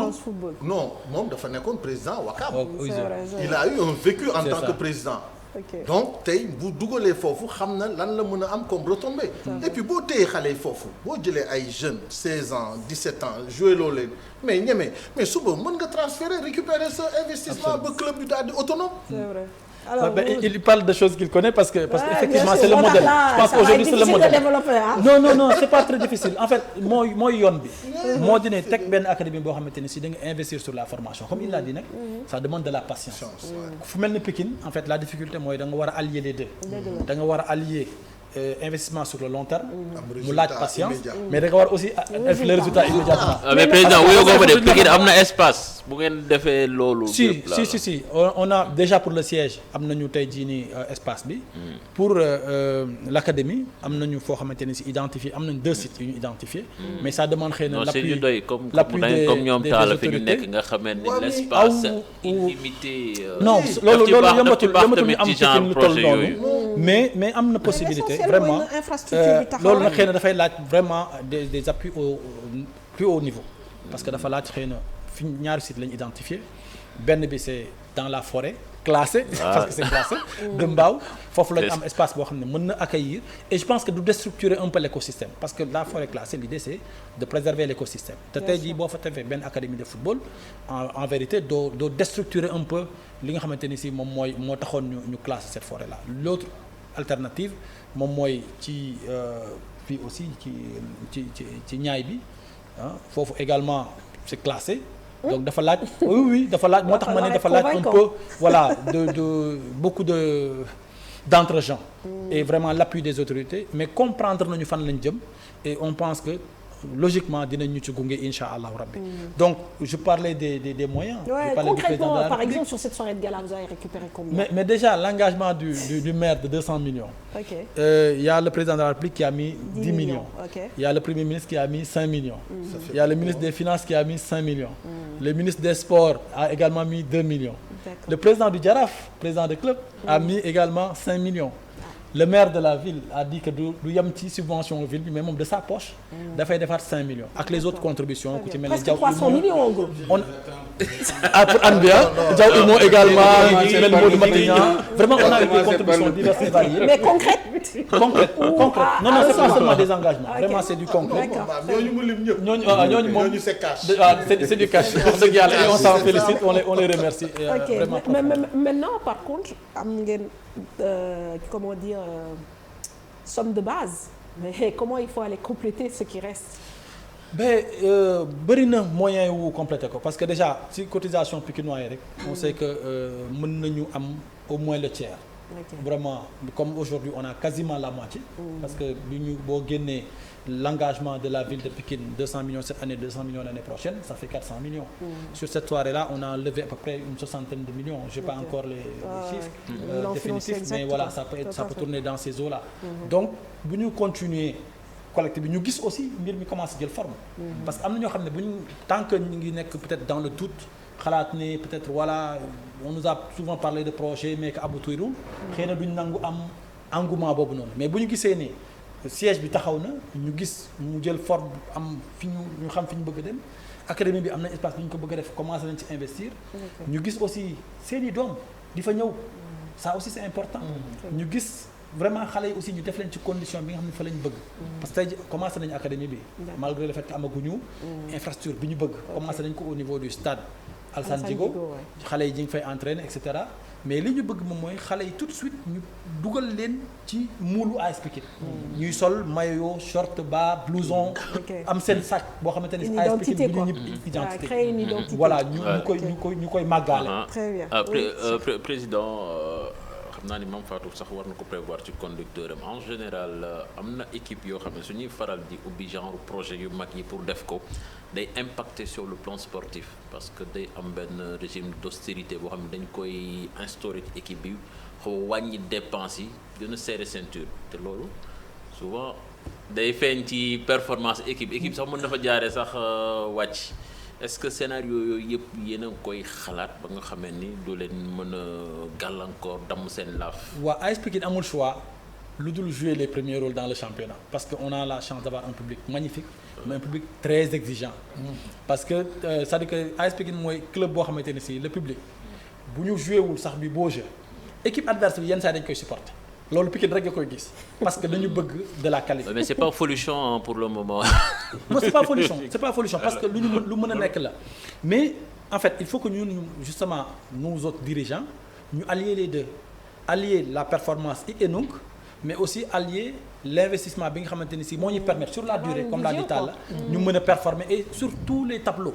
Parce que tey benn génération fi ak peut-être parce que moom moo toog nii benn jàmbaar et cetera la chance qu'ils ont c'est que mën nañu tey jii sur les petites catégories des équipes nationales quasiment seeni joueurs a fa nekk et donc ça leur permet de se dire que ñun si on se projette sur 5 ans xam nañu yan joueurs ñoo ñuy footballal ci seen club. tey jii Talla xam na déwén après déwén dans 5 ans xale bi am 12 ans léegi dans 5 ans mu am 17 ans dafa war a nekk un grand champion xam na ko. parce que am na ko déjà dans son académie et c'est ça.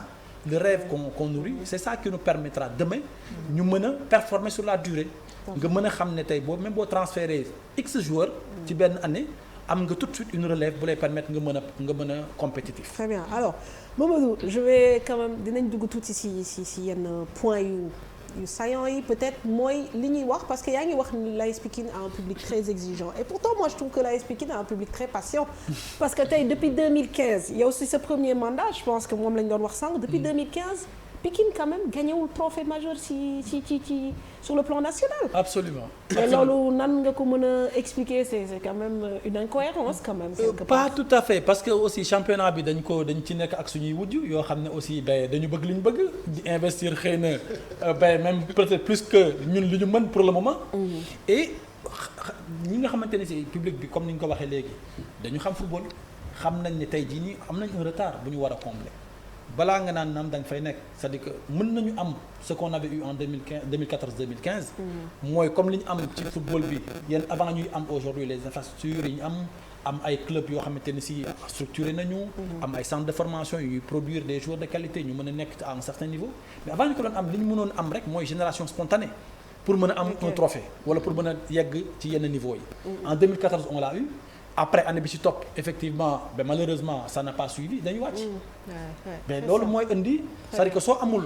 chaque année presque da ngeen di changer seen effectif. loolu nag li permettre loolu dakk mooy ñu investir sur la formation.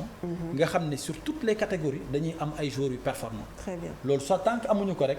xëy na du ñu yegg ci cette dynamique de victoire mais aujourd'hui on investit également ci recrutement bi. parce que loolu moo ñu permettre ñu mën a nekk à niveau. on l'a fait cette année. bi ñuy commencé championnat bi dama ne man jël naa 20 millions ma teg ko ci recrutement bi kese. et voilà. aussi au niveau des salaires et cetera on essaie de nous aligner pour que joueurs yi aussi mën a attirer des joueurs d'envergure mais tout ça c'est des efforts yoo xam ne ñi ngi koy def nonobstant les projets d'envergure yi nga xamante ni am nañu sur le long terme mais question boo xam ne aussi mën na la indilaat xaalis parce que on n'en parle pas mais c'est aussi les transferts peut-être qu'il y en a pas eu aussi yoo xam ne c'est énorme mais on a vu que cette année il y a eu un transfert quand même retentissant celui de Landing Badji qui allait en Chypre, je crois déjà, et après qui allait au Qatar. Donc c'est quand même une grosse rentrée d'argent pour vous. Pas bon, oui, on va pas cracher dessus parce que wax dëgg yàlla. C'est autour de depuis combien? Des années wax dëgg amoon ñu woon xëy na des retombées. 100 millions, 150. Voilà. Dans enfin ci chiffre bi nga njëkk a wax loolu. En fait, les présidents ne veulent jamais donner de chiffres. mais non, je veux dire que loolu, c'est-à-dire que ñun dafa nekk loo xam ne c'est exceptionnel. Alors que dans le football loolu dafa war a nekk la norme. Et un gardien de but. Un gardien de but, ce qui est encore très très rare. Donc dans le football aujourd'hui boo investir sur la formation loolu dafa nekk loo xam ne mooy la norme sànq bi ma waxtaan ak Talla en off il me dit qu'ils ont transféré cette année 25 joueurs. Imaginez nga loolu ce potentiel là. Très bien, mais est-ce qu'ils gagnent autant d'argent? Est-ce que transférer autant de joueurs n'est pas forcément synonyme de rentrer de beaucoup d'argent parce que des fois da ngeen di am aussi seen i méthodes yu ngeen di def. Sauf que le modèle économique de Génération Foot ak bu Pikine benn aussi. qu'on a transféré parfois même gratuitement parce que da ngay négocier pour le second transfert. Voilà, c'est ça. Par exemple, les Lamine Correa, exactement. Ils vont pas aller dans des gros clubs. Exactement. Vous attendez les retours sur le second transfert. Exactement. Tu peux miser sur la revente. Sur la revente. C'est ça. Tu connais le potentiel du garçon. Tu te dis, je le laisse partir. Il va avoir un bon salaire. Mais sauf que s'ils avaient Amara Diouf à l'AS Pikine, ils vont pas miser sur la revente, hein. Non, ils vont miser tout de suite. Moo tax nag il va falloir former les pépites, les grosses pépites yoo xam ne déjà fii dañuy commencer am valeur marchande au Sénégal. Mais c'est ça l'idée. Amaro, il est de Pikine. moom laa doon wax bi ma kii. Son papa qui est un très grand formateur, un très grand shooter, Adi. Mais justement loolu li tax Adi bi nga xamante ne si moom Pikine la juddoo Pikine la màggee yor centre de formation à Pikine. bi Amara béjjee rek yóbbu ko Génération Foot parce que li Génération Foot am ci infrastructure amagul AS Pikine. tey bu ñu ko amoon ce dont on rêve et li tax ñu investir autant ci académie bi. mais Amara resterait à Pikine. Et des Amara, il y en a plein, il y en a beaucoup. C'est ça. Moi, j'estime qu'avec cette ambition-là, mais un budget d'1 milliard ne pourra pas te régler ton problème. Pour faire une académie, quand même en matière d'investissement, ne serait-ce que sur les sites d'hébergement, les salles de classe, les terrains de sport avec les gazons, le personnel d'entretien et tout ça, ça va aller chercher loin. Et puis même sur le site, moi je vois l'exemple du Paris Saint-Germain. Le Paris Saint-Germain, le camp des loges, c'est pas dans Paris, c'est dans les Yvelines. Ils sont allés dans la forêt des Yvelines. Parce que le danger aussi, moi, quand tu veux faire une académie avec des athlètes à l'intérieur de la ville, bon, est-ce qu'il y aura toute la quiétude pour pouvoir travailler dans de bonnes conditions? Est-ce que tout le monde ne viendra pas dire oui, nous sommes académie, alors que l'académie, c'est vraiment... L'environnement qui est hyper important. Et je pense qu'un des succès de Génération Foot, tout comme de Djambar d'ailleurs, c'est qu'ils sont allés très très loin pour pouvoir bâtir quelque chose. Et je pense que ça n'entamerait pas en rien l'identité du club. Non, du tout. Parce que finalement, même Mbao, c'est dans Pékin. Oui, mais je connais la forêt. Après, maintenant, avec tout le débat qu'il y aura avec les environnementalistes. Donc, tey jii su fekkente ne yàlla dogal na ñu am foofu ñu bëgg am fa li ñu fa bëgg ci espace. Mais justement, c'est pas dans le Pékin, je dirais, vivant et mouvant. Mais on est toujours dans Pékin, mais un peu excentré. ba nga xam dinañ mën a am quiétude bi ñu soxla xale yi mën a nekk ci benn environnement boo xamante ne si. dañuy jàng dañuy performer ci football. mooy stade bi c'est dans Pékin. Exactement. Voilà, le stade Maintenant, Pékin. que ça se passe ailleurs, c'est pas ça le plus important. Parce que terrain yi dafay am solo. Hébergement yi am solo. Salle de muscu am solo. fii xale bi di lekkee am solo. fi muy jàngee am solo yooyu yëpp dafa demander espace. parce que da ngay prévoir ni affaire day màgg. Absolument. Non, c'est-à-dire qu'un garçon que tu prépares, il faut le mettre dans des conditions optimales. moom mooy que xale bi tey war na tàmm jouer sur du terrain gazonné d'abord. du ci synthétique nga koy liggéey looyee pour mu mën a dem à l'étranger du tout. wala buy jouer compétition internationale. parce que ça va pas se jouer sur un terrain synthétique. ce sera sur du terrain gazonné. et là il sera pas dépaysé. il va se dire moi j'ai mes appuis, j'ai mes repères, je sais au moins comment courir sur un terrain où on a arrosé à 10 ou 15 minutes avant le match. donc yooyu yëpp daf koy intégrer. xam na ne loolu taataan nañ ko ci ba nga xam ne bu ñëwee dafa naan fii je suis moi-même et je m'exprime. et loolu il faut que nit ñi commencer ci bàyyi xel. parce que xale bi ngay bëgg mu dem bitim réew. il faut nga préparer ko sur du bon terrain un bon terrain ci lay mën a dem bu demee exprimer wu. parce que fii dañuy jàpp ne rek le garçon il a du talent. bu demee defi test il revient ñu ne lu tax. mais est-ce que amoon na ay aptitudes. non mais Dame Ndoye l'a exprimé ici je pense. parce que fii am na club traditionnel yu bari yoo xam ne amoon na ay jamono j'avais la possibilité dem wut ay. à l'extérieur génn Dakar génn Dakar c'est ça être visionnaire. mais c'est anticipé. montrer l'exemple. maintenant man dama am quand même benn carton jaune parce qu'il faut qu'on en sorte un peu pour le président parce que le président parle d'un projet d'envergure, d'académie et pourtant nous ici on a reçu récemment un technicien qui s'appelle Momo Soli qui est originaire de Pékin qui faisait du bon travail dans les petites catégories et j'apprends par surprise qu'elle dafa quitter foofu pour dem ci benn académie. Alors que les ressources humaines, c'est quand même hyper important dans le projet que vous voulez mettre en place. Comment vous faites pour retenir vos ressources humaines aussi? Oui, vraiment, kooku nga tudd muy Mohamed Soli, vraiment dama koy remercier pour tout ce qu'il a fait à Pékin, pour ses convictions, mais aussi pour le talent qu'il a. C'est un garçon boo xam ne je l'ai dit à Pékin, il est promu à un bel avenir ci football bi. C'est quelqu'un qui vit le football, qui le connaît, et qui l'aime, qui l'a pratiqué à un très haut niveau professionnel et koo xam ne ba léegi football kese lay dund. donc mais écoute institution boo gis parfois dafay am une vie. une vie c'est comme benn train buy dox day am ñuy yéeg ci benn arrêt am ñuy wàcc am ñuy kii yéegaat. Ben Mohamed on lui souhaite le meilleur. mais potentiel yooyu noonu. mais je sais que faut le garder. non en fait dinañ mën na am suñu ñëwaat. parce que football en fait c'est évolutif ah. da ngay gis tey benn entraîneur boo xamante ni si mais dañ koy dàq pour défaut de résultat. 4-5 ans après mu ñëwaat ci même club bi. et pourtant c'est la même personne. donc moi je suis persuadé que Mohamed Soli Pikine la dëkk Pikine la bëgg. mi ngi dem di. defi leneen pour yokkaat ay armam. mais dàquwul. déwén après déwén dans 3-4 ans mu mun a ñëwaat. avec peut-être même plus de bagou. mais aussi peut-être plus d'envergure parce que mi ngi nekkoon ci petite catégorie bi. xëy na buy ñëwaat Pikine sera comme entraîneur principal de la. parce que c'est un Pikinois. c'est un Pikinois. dans l'âme. donc académie bu nga aussi da xam ne dañu ko abal rek. c'est un Pikinois dans l'âme. c'est un garçon. parce que bon quand vous parlez de projet je me dis que ça doit être dommage quoi de les perdre comme ça.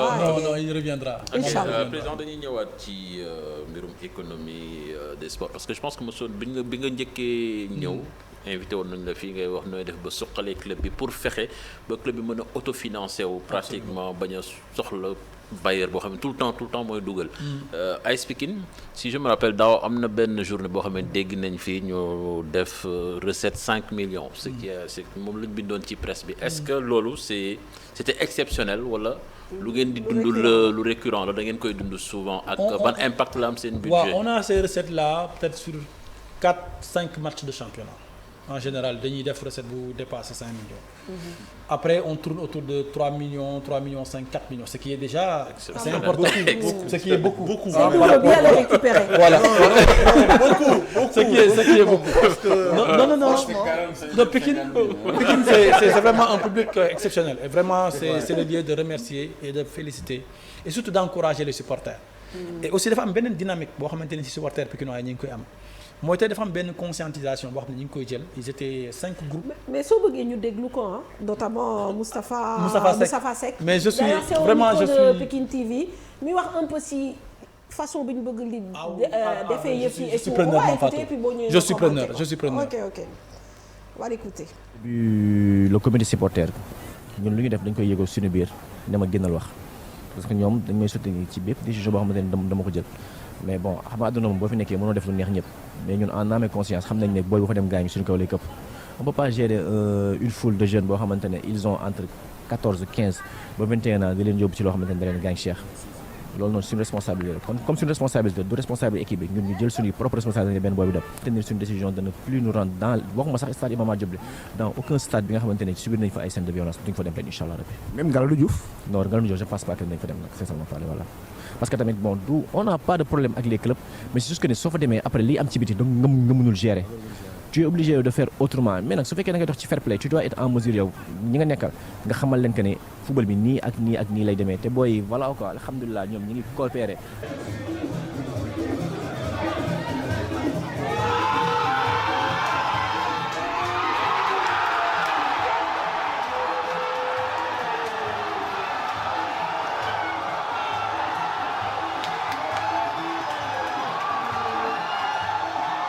bi ñu demee nag ba toog ba gis ne tey ñun ñoo fi nekk on est obligé ñu jël lépp nekk ay fédérateurs les ultras sont les premiers remparts du club boo gisee am na sacrifice yoo xam ne ñu ngi koy def ñu ngi daw ñu ngi tëb ñu ngi yuuxu loolu lépp pour équipe bi gagné la te soo xamee ultra am na ultra yu mag am na ultra yu ndaw Thiat da koy wax sax ay U15 U12 U21 ba maanaam képp koo xamante ne yaa ngi fee rek ultra nga donc ñoom ma leen di remercier di leen féliciter au passage léegi cette année ci nag ñoom dañoo changer de fusil d'épaule ñoom moom tribune bi léegi ñoom dañoo bëgg defar tribune de telle sorte que ne soo xoolee crème du fa jaay ndox du fa jaay ndax la fédération dañoo ne projectile bu jógee ci kaw ñëw ci terrain bi Pikine mën na perdre ñoom ñu jël seeni responsabilité ne foofu dara du fa yéeg kon donc loolu noonu c'est quelque chose boo xamante ne c'est à saluer ñoom ñi ngi defar pour équipe bi au moins di am ay ndam yu rafet. mais lii moom ñëpp a koy saluer je pense et puis l'année dernière je pense que vous en avez quand même entre guillemets bavé. metti woon na xeex yi. faj bi. waaw et puis là cette année. non vraiment ñoom ñoo ko jëlee seen bopp di initiative yu nice. waaw parce que comme li ñuy wax Pikine nañu xaw a weex donc. dafay am ay scènes de violence et tout de suite on est indexé. quelquefois ci loo xamante ni si sax on a été agressé on a eu à déplorer ay blessures yu bëri suñuy supporters mais malgré tout ça sanctions yi si Pikine la doon dellu si ren supporters yi ñoom ñoo jëlee seen bopp seen initiative ak seen responsabilité. ni fépp foo xamante ni si stade la boo xam ne dañu fa daan déplorer ay scènes de violence ñu mën ci indexé Pikine ñoom duñ dem ci stade bi dañuy créer benn fan zone supporters yi ñëw foofu noonu dund ambiance su stade ñu seetaan ko sur AS Pikine TV dund loo match ça c'est exceptionnel parce voilà. que on le voit que lors des matchs de l'équipe nationale et te ci sax compétition Coupe d'Afrique yooyu lay dans le Coupe du Monde moi je trouve que c'est bien dans l'esprit fair play dans l'esprit mais quand même c'est regrettable dans l'esprit festif absolument dans un stade où on devrait avoir les supporters des deux équipes totalement présents chacun supportant au maximum c'est ça aussi l'esprit du sport non c'est un travail peut-être de mais peut-être c'est un passage obligé mais on doit passer par là pour revenir à je comprends voilà parce que même yeneen club yi nga xamante ne si dañuy subir lii entre guillemets. mais dina am benn retombée bu am si ñoom. parce que club bu daan am accueillir AS Pikine. di nga am benn quote-part boo xamante ne si boo dee jouer ak beneen club doo ko am n'en déplaise à mon ami Talla. donc c'est une réalité donc tey jii bu xale yi demulee stade. mais club bi ñu doon footballal sax peut-être mu am ay scènes de violence dina am ay recettes yu muy perdre. donc autant sànq Cheikh Tidiane mi ngi wax les recettes qu'on a au niveau de Pikine. Mais par exemple benn Jaraaf buy accueillir Pikine au stade Iba Mar mais aussi da doon def carton plein. aussi au niveau du guichet. da doon def pratiquement les mêmes niveaux de recettes. donc tey jii nii on perd ça. par rapport à l'ambiance. Exactement. Comme le disait Seydou tey sport wala foot boo fa doon dem. da nga war a mën a dem. mu nekk une sortie. man sama ànd ak Madi Touré Madi Jaraaf maan la woon. may Jaman. ñuy chahutante ci stade bi Jaraaf dañuy reyante man ak moom lu ne laa koy yàq ci bu ko bu leen gagné du am jàmm. mais Jaraaf bu gagné waat daf may mbalak. semaine boobu yëpp du ma am jàmm. mais noonu nga xamanteeg ay nit ba ngeen di ànd ci sport ngeen xamante. et c'est ça la vie maintenant il faudrait que les dirigeants aussi prennent leurs responsabilités. savoir raison garder ne veut pas dire que ne waroo wax ak nit ñi ay dëgg. dañuy waxante dëgg. parce que aussi tamit violence bi am ci sport bi dafa ëpp. kenn ñemewul wax xale yi dara. ay xale lañu ay nit rek lañu. moo tax le président du comité wax na ko ah. da ngay yóbbu ay xale mais mënoo leen maîtriser. et pour moi ça c'est être. tu reconnais en fait une certaine réalité. Blaise Diagne non en fait mais même si wayi ah. mais non wayi sax tu entends des chansons tu te dis ak Sénégal nga xam ne dañu fonk suñu yaay yi mais tu entends des choses man je me dis mais il faut qu'on arrête ça quoi parce que loolu neexul si dégg-dégg mais en tout cas bon en attendant au moins c'est un mois de mars. c'est une initiative. et puis yéen a ngi def seen i fan zone di créer ay yëf bon. mais surtout vraiment parce que xam nga scène de violence bu amee rek même boo dee nekk di situer ay responsabilité le mal est déjà fait. Absolument. donc aujourd'hui au moins li endigué na li nga xamante ni si moom moo doon am en attendant maintenant club yëpp am conscience ne. mais football c'est quand même une fête. dimanche da nga war a ànd ak sa njaboot. dem seetaan nii xam nga boo leen demee vous prenez du plaisir après kenn ku nekk ñibbi quel que soit le résultat.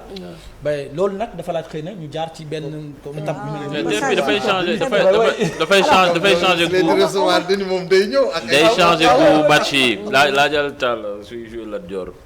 ok très bien alors on me fait savoir parce que xam nga affaire bi dafa am kii bien que waa Jaraaf dem nañu Pikine soirée de gala bi on me fait savoir que quand même sur ce week-end-là sans les supporters de Pikine Jaraaf a fait 4 millions de recettes et en moyenne Iba Mar c'est 3 millions 5 de avec recettes. les supporters c'est vrai que ni mu ngi ñëw foofu day bëri. non ça aurait été peut-être exceptionnel.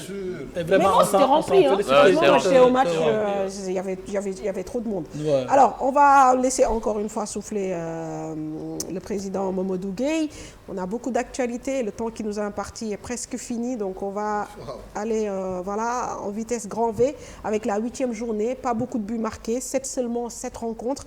La Sonacos qui tient en échec Teungueth FC qui est tout de même leader. Guédiawaye partage les points avec la Linguère de Saint-Louis. 3 équipes ont gagné durant ce week-end. Gorée devant le Mbour, Stade de Mbour 2-1. Une bonne opération pour les insulaires. Djambar devant Diamono Fatick et le Casa Sport pour la première fois dans ce championnat face à un adversaire de calibre, le champion en titre Génération Foot. On fait le point avec Ibrahima Kane. Le fait notable de cette 8e journée, la première victoire du Casa Sport et pas devant n'importe quel adversaire. L'équipe Fagnon de Ziguinchor s'est offerte l'équipe championne en titre Génération Foot, score étriqué d'1-0. Un but marqué à la 50e minute grâce à Mamadou Koli sur un centre de Fally Sagna. Une victoire qui certes ne sort pas le Casa de la zone rouge, mais va faire beaucoup de bien à l'équipe et à ses supporters. Un seul point pris en 3 rencontres, ça ne va pas fort du côté des Grenans de Baladjiba. Autre équipe victorieuse, le Djambar FC ayant dominé une grande partie de la rencontre. Les académiciens de Saly s'imposent devant le Diamono de Fatick, 1-0. But marqué par Mamadou Ndiaye suite à une sortie hasardeuse du gardien fatickois. Après une défaite et un nul, l'équipe de Bruno Rohar renoue avec la victoire. L'US Gorée réalise une belle opération en battant le Stade de Mbour 2-1. Les insulaires ont ouvert le score grâce à Mamadou Diop, un but presque gag après un corner. Le ballon a traîné dans la défense mbouroise, chippé malicieusement par Mamadou Diop. Comme à leurs habitudes, les stadistes trouvent la ressource pour égaliser avant la fin de la première période. Un centre qui traverse toute la défense goréenne est repris par Mame Sayer Gueye.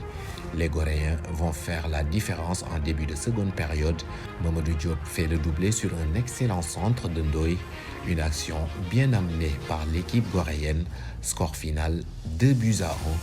Avec ces 3 points, les Goréens remontent à la 6e place du classement. Heureuses sont ces équipes qui ont gagné car il n'y en a eu que 3. Le leader Teungueth FC a partagé les points avec la Sonacos, une équipe qui décidément résiste au Cador. Score final 0 but partout.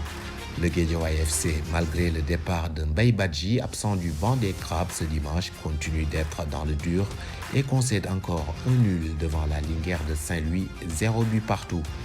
Ansou Diadiou, annoncé comme futur coach de GFC, était dans les gradins du stade Amadou Barry de Guédiawaye.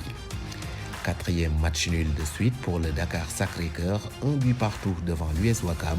Ce sont les requins de Ouakam qui avaient ouvert le score dès la 16e minute grâce à Pascal Diatta. Dans le dernier quart d'heure de la rencontre, Dakar Sacré-Cœur remet les pendules à l'heure grâce à Mohamed Diouf. Les attaques encore en berne durant cette 8e journée. Seuls 7 buts ont été marqués. En haut de tableau, TFC garde sa place de leader avec 2 points d'avance sur le Jaraaf et Dakar Sacré-Cœur. En bas de tableau, Casa est 14e et dernier avec 5 points. Le Stade de Mbour est 13e avec 6 points.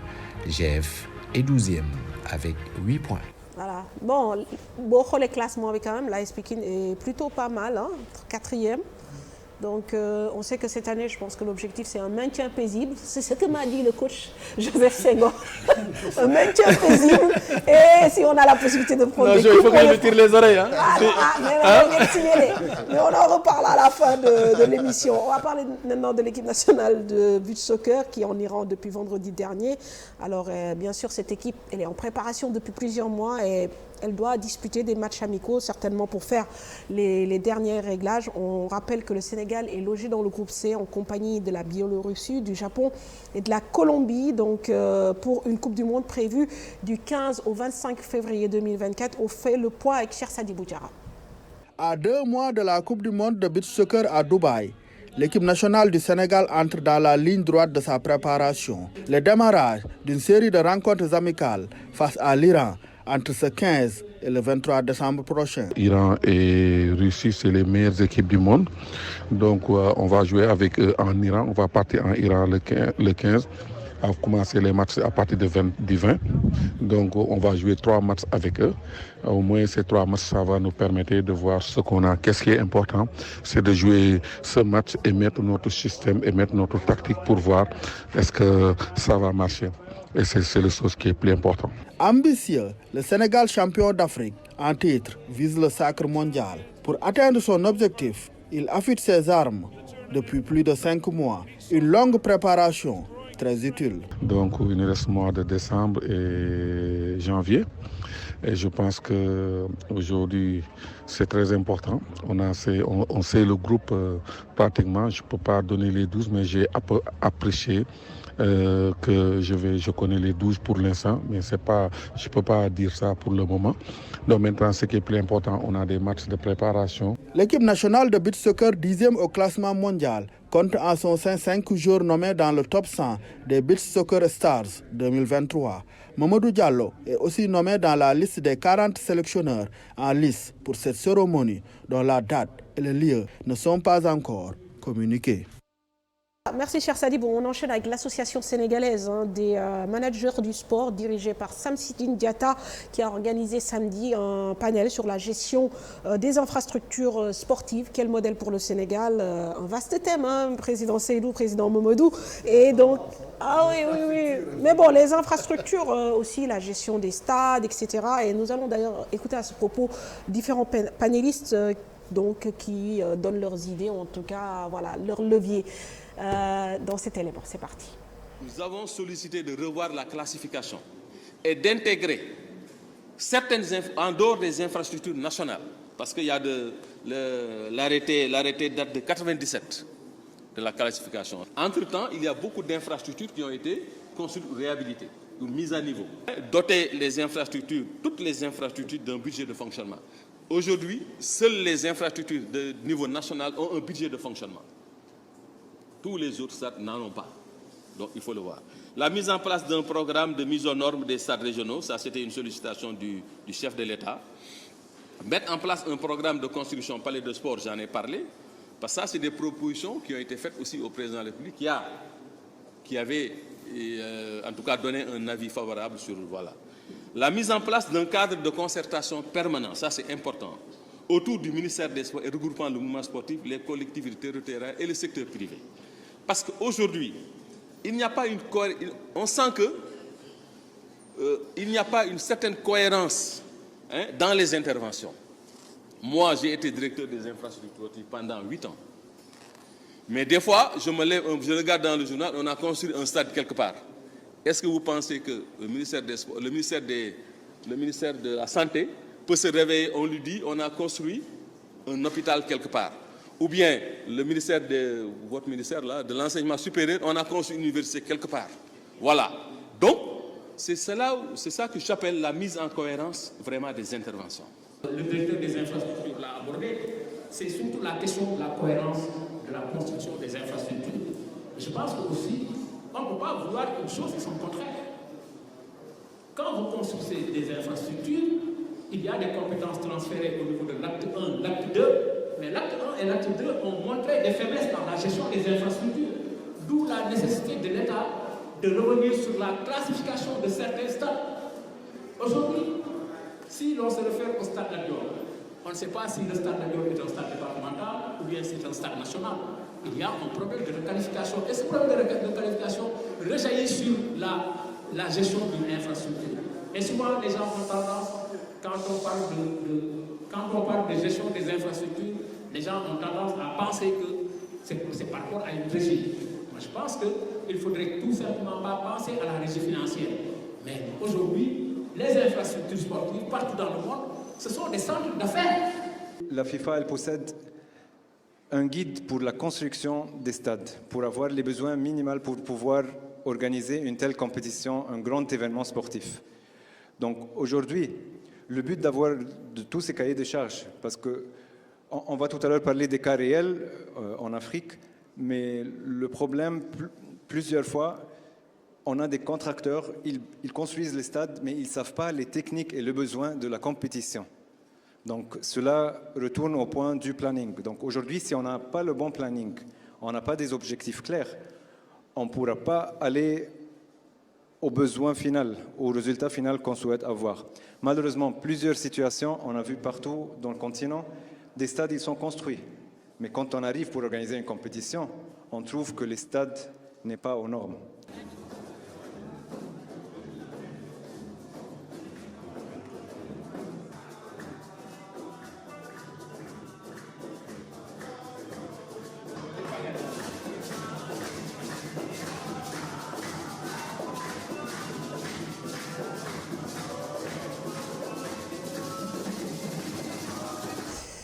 Voilà, association des managers sportifs. Bon, je pense sur la gestion des infrastructures, il y a beaucoup de choses à dire. Président Seydou, amener de l'existant, par exemple, le stade Abdoulaye Wade de Diamniadio, Maître Abdoulaye Wade de Diamniadio. Voilà, c'est un bijou. Jacques Nan, bon, ou je ne sais plus qui Nan, ce n'est pas que le foot qui doit faire vivre ce genre d'infrastructure. Moi, je suis fondamentalement d'accord parce que un modèle de gestion des infrastructures nous pose problème. Parce que soit d'un côté adossé à une municipalité, nous déjà c'est un budget, ils ne peuvent même pas payer leur salaire correctement et faire face à leurs obligations en termes de politique. Donc, l'entretien d'un stade ne sera pas une priorité par rapport aux autres priorités. Voilà, nous disons État. Et on s'est rendu compte que les infrastructures gérées par les services de l'État, nous sommes dépendants. Moi, quand je vois le budget de l'État, ministère des Sports, tu as une inspection régionale des sports qui se retrouve avec un budget de fonctionnement de 30 millions, un budget d'investissement de 5 à 10 millions. Je me demande comment cette direction régionale des sports ou bien cette inspection régionale va entrer les stades. Non. Aujourd'hui, à travers le monde, les stades sont administrés de manière privée. En tant que collectivité, on signe une convention ou bien avec un cahier de charges, une obligation qui incombe au privé d'assurer le respect du cahier des charges et particulièrement sur l'entretien et de dégager une redevance au profit de la collectivité. Maintenant moom mooy xam yenn activité le rentable l'essentiel mooy bu ko sport bi soxla sport bi moom terrain moom stade. Aujourd'hui vous allez au Stade de France, les plus grands concerts en France c'est au Stade de France, il n'est nulle part ailleurs. Quand on va que mu nekk Arsenal que mu nekk yeneen club yëpp mais c'est par le naming, avoir un partenaire privé, une grande société. Xam nga le stade Ablaye Wade la bu ñu koy jëloon tuddee ko stade je sais pas moi, on donne le nom d'une marque je ne vais pas citer ici qui est très connue dans le sport mais normalement loolu dafay générer de la ressource et tu donnes en privé mu assurer un entretien et une gestion.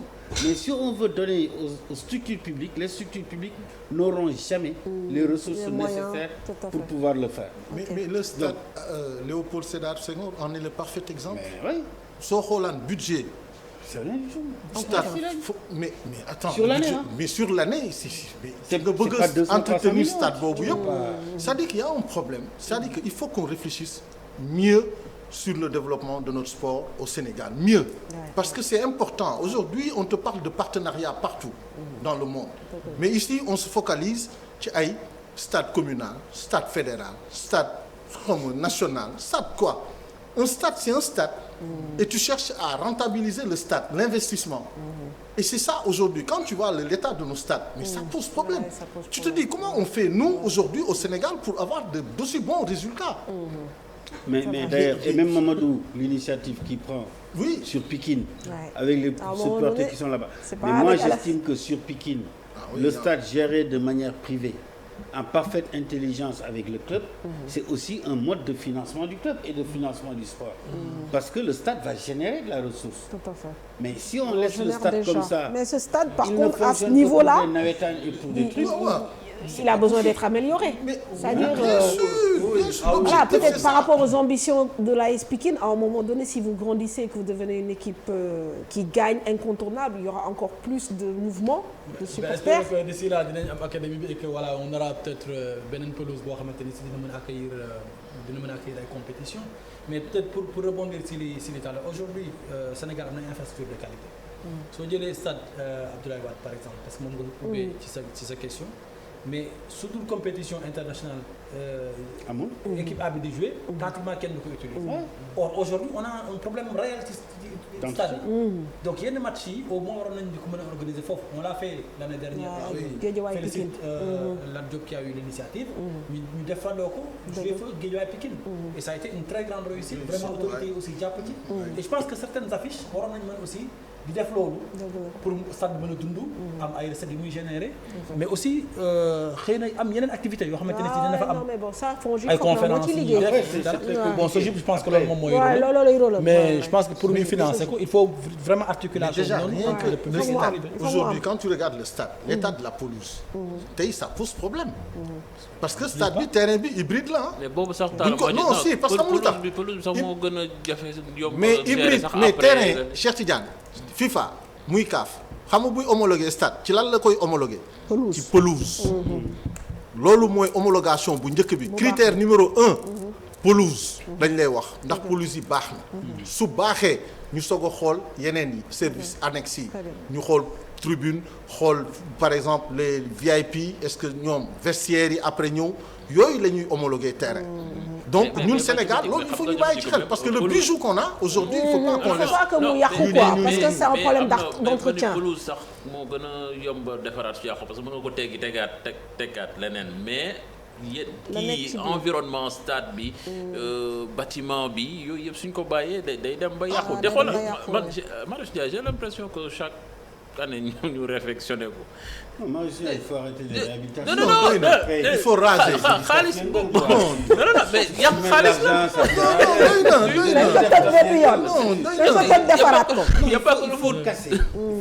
Il nous faut avoir des infrastructures dignes de ce nom. Aujourd'hui, on doit réaliser. Parce que après aussi, pourquoi la SOGIP mën a tenir un peu? C'est parce que quand tu organises, tu payes. Oui. Moi, même l'électricité. Moi, je me rappelle, mais nous organisé la Coupe d'Afrique des Nations, mais on nous a amené une facture d'électricité de 12 millions. Parce que c'est pas la SOGIP de supporter, c'est à la structure qui organise, qui vend les tickets, qui a des sponsors, qui doit aussi contribuer. Et donc là, ça pose le problème de l'utilisation qu'on fait de nos infrastructures sportives.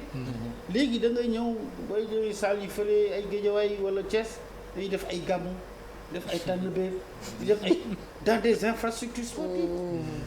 Les options ne sont pas bonnes.